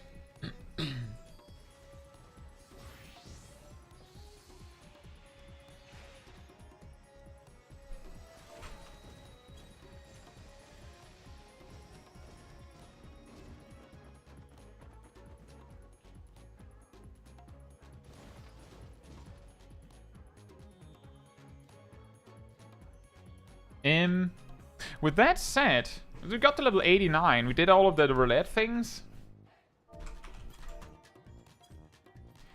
But I think that's it, really. I've spent at least 30 minutes not actually leveling, so I think this means that this is about the time to round up the stream, don't you think? So, if you enjoyed the company of most of the people in the chat, or me, remember that there's a Discord community server that you can join. There you'll find the weekly schedule, you can see what else is coming up, such as part 2 of the Black Mage Guide tomorrow.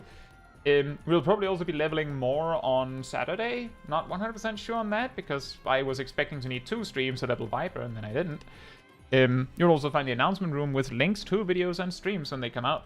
And if you go to the role assignments room, you can grab the reminder role, and if you do, you'll get a notification whenever I post a video or stream. You'll also get an extra one around 15 minutes before stream starts, so you don't miss a second.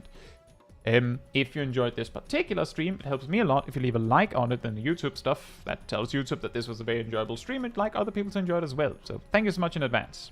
And if you'd like to support this channel even more directly, you can choose to become a member here on YouTube. You can also use the gift memberships. You could also use the super chat stuff. It all helps me directly. And if you don't want to use the YouTube stuff, there's also a Ko-Fi link in the description. It also helps me directly to be able to afford, like, basically making things like job guides and just ignore whether people actually click on that. To make the kind of stuff that you all want to see and enjoy. So thank you all so much for the support. I think that's everything I have. I imagine that I'll soon be able to work on Pictomancer guides as well. But the target is exactly that I'm not going to make a guide on a job that I haven't leveled at the very least. With that said, that's all for me. So good night, good morning, afternoon, or evening, depending on where you are in the world. And I hope to see you all very soon. Bye-bye.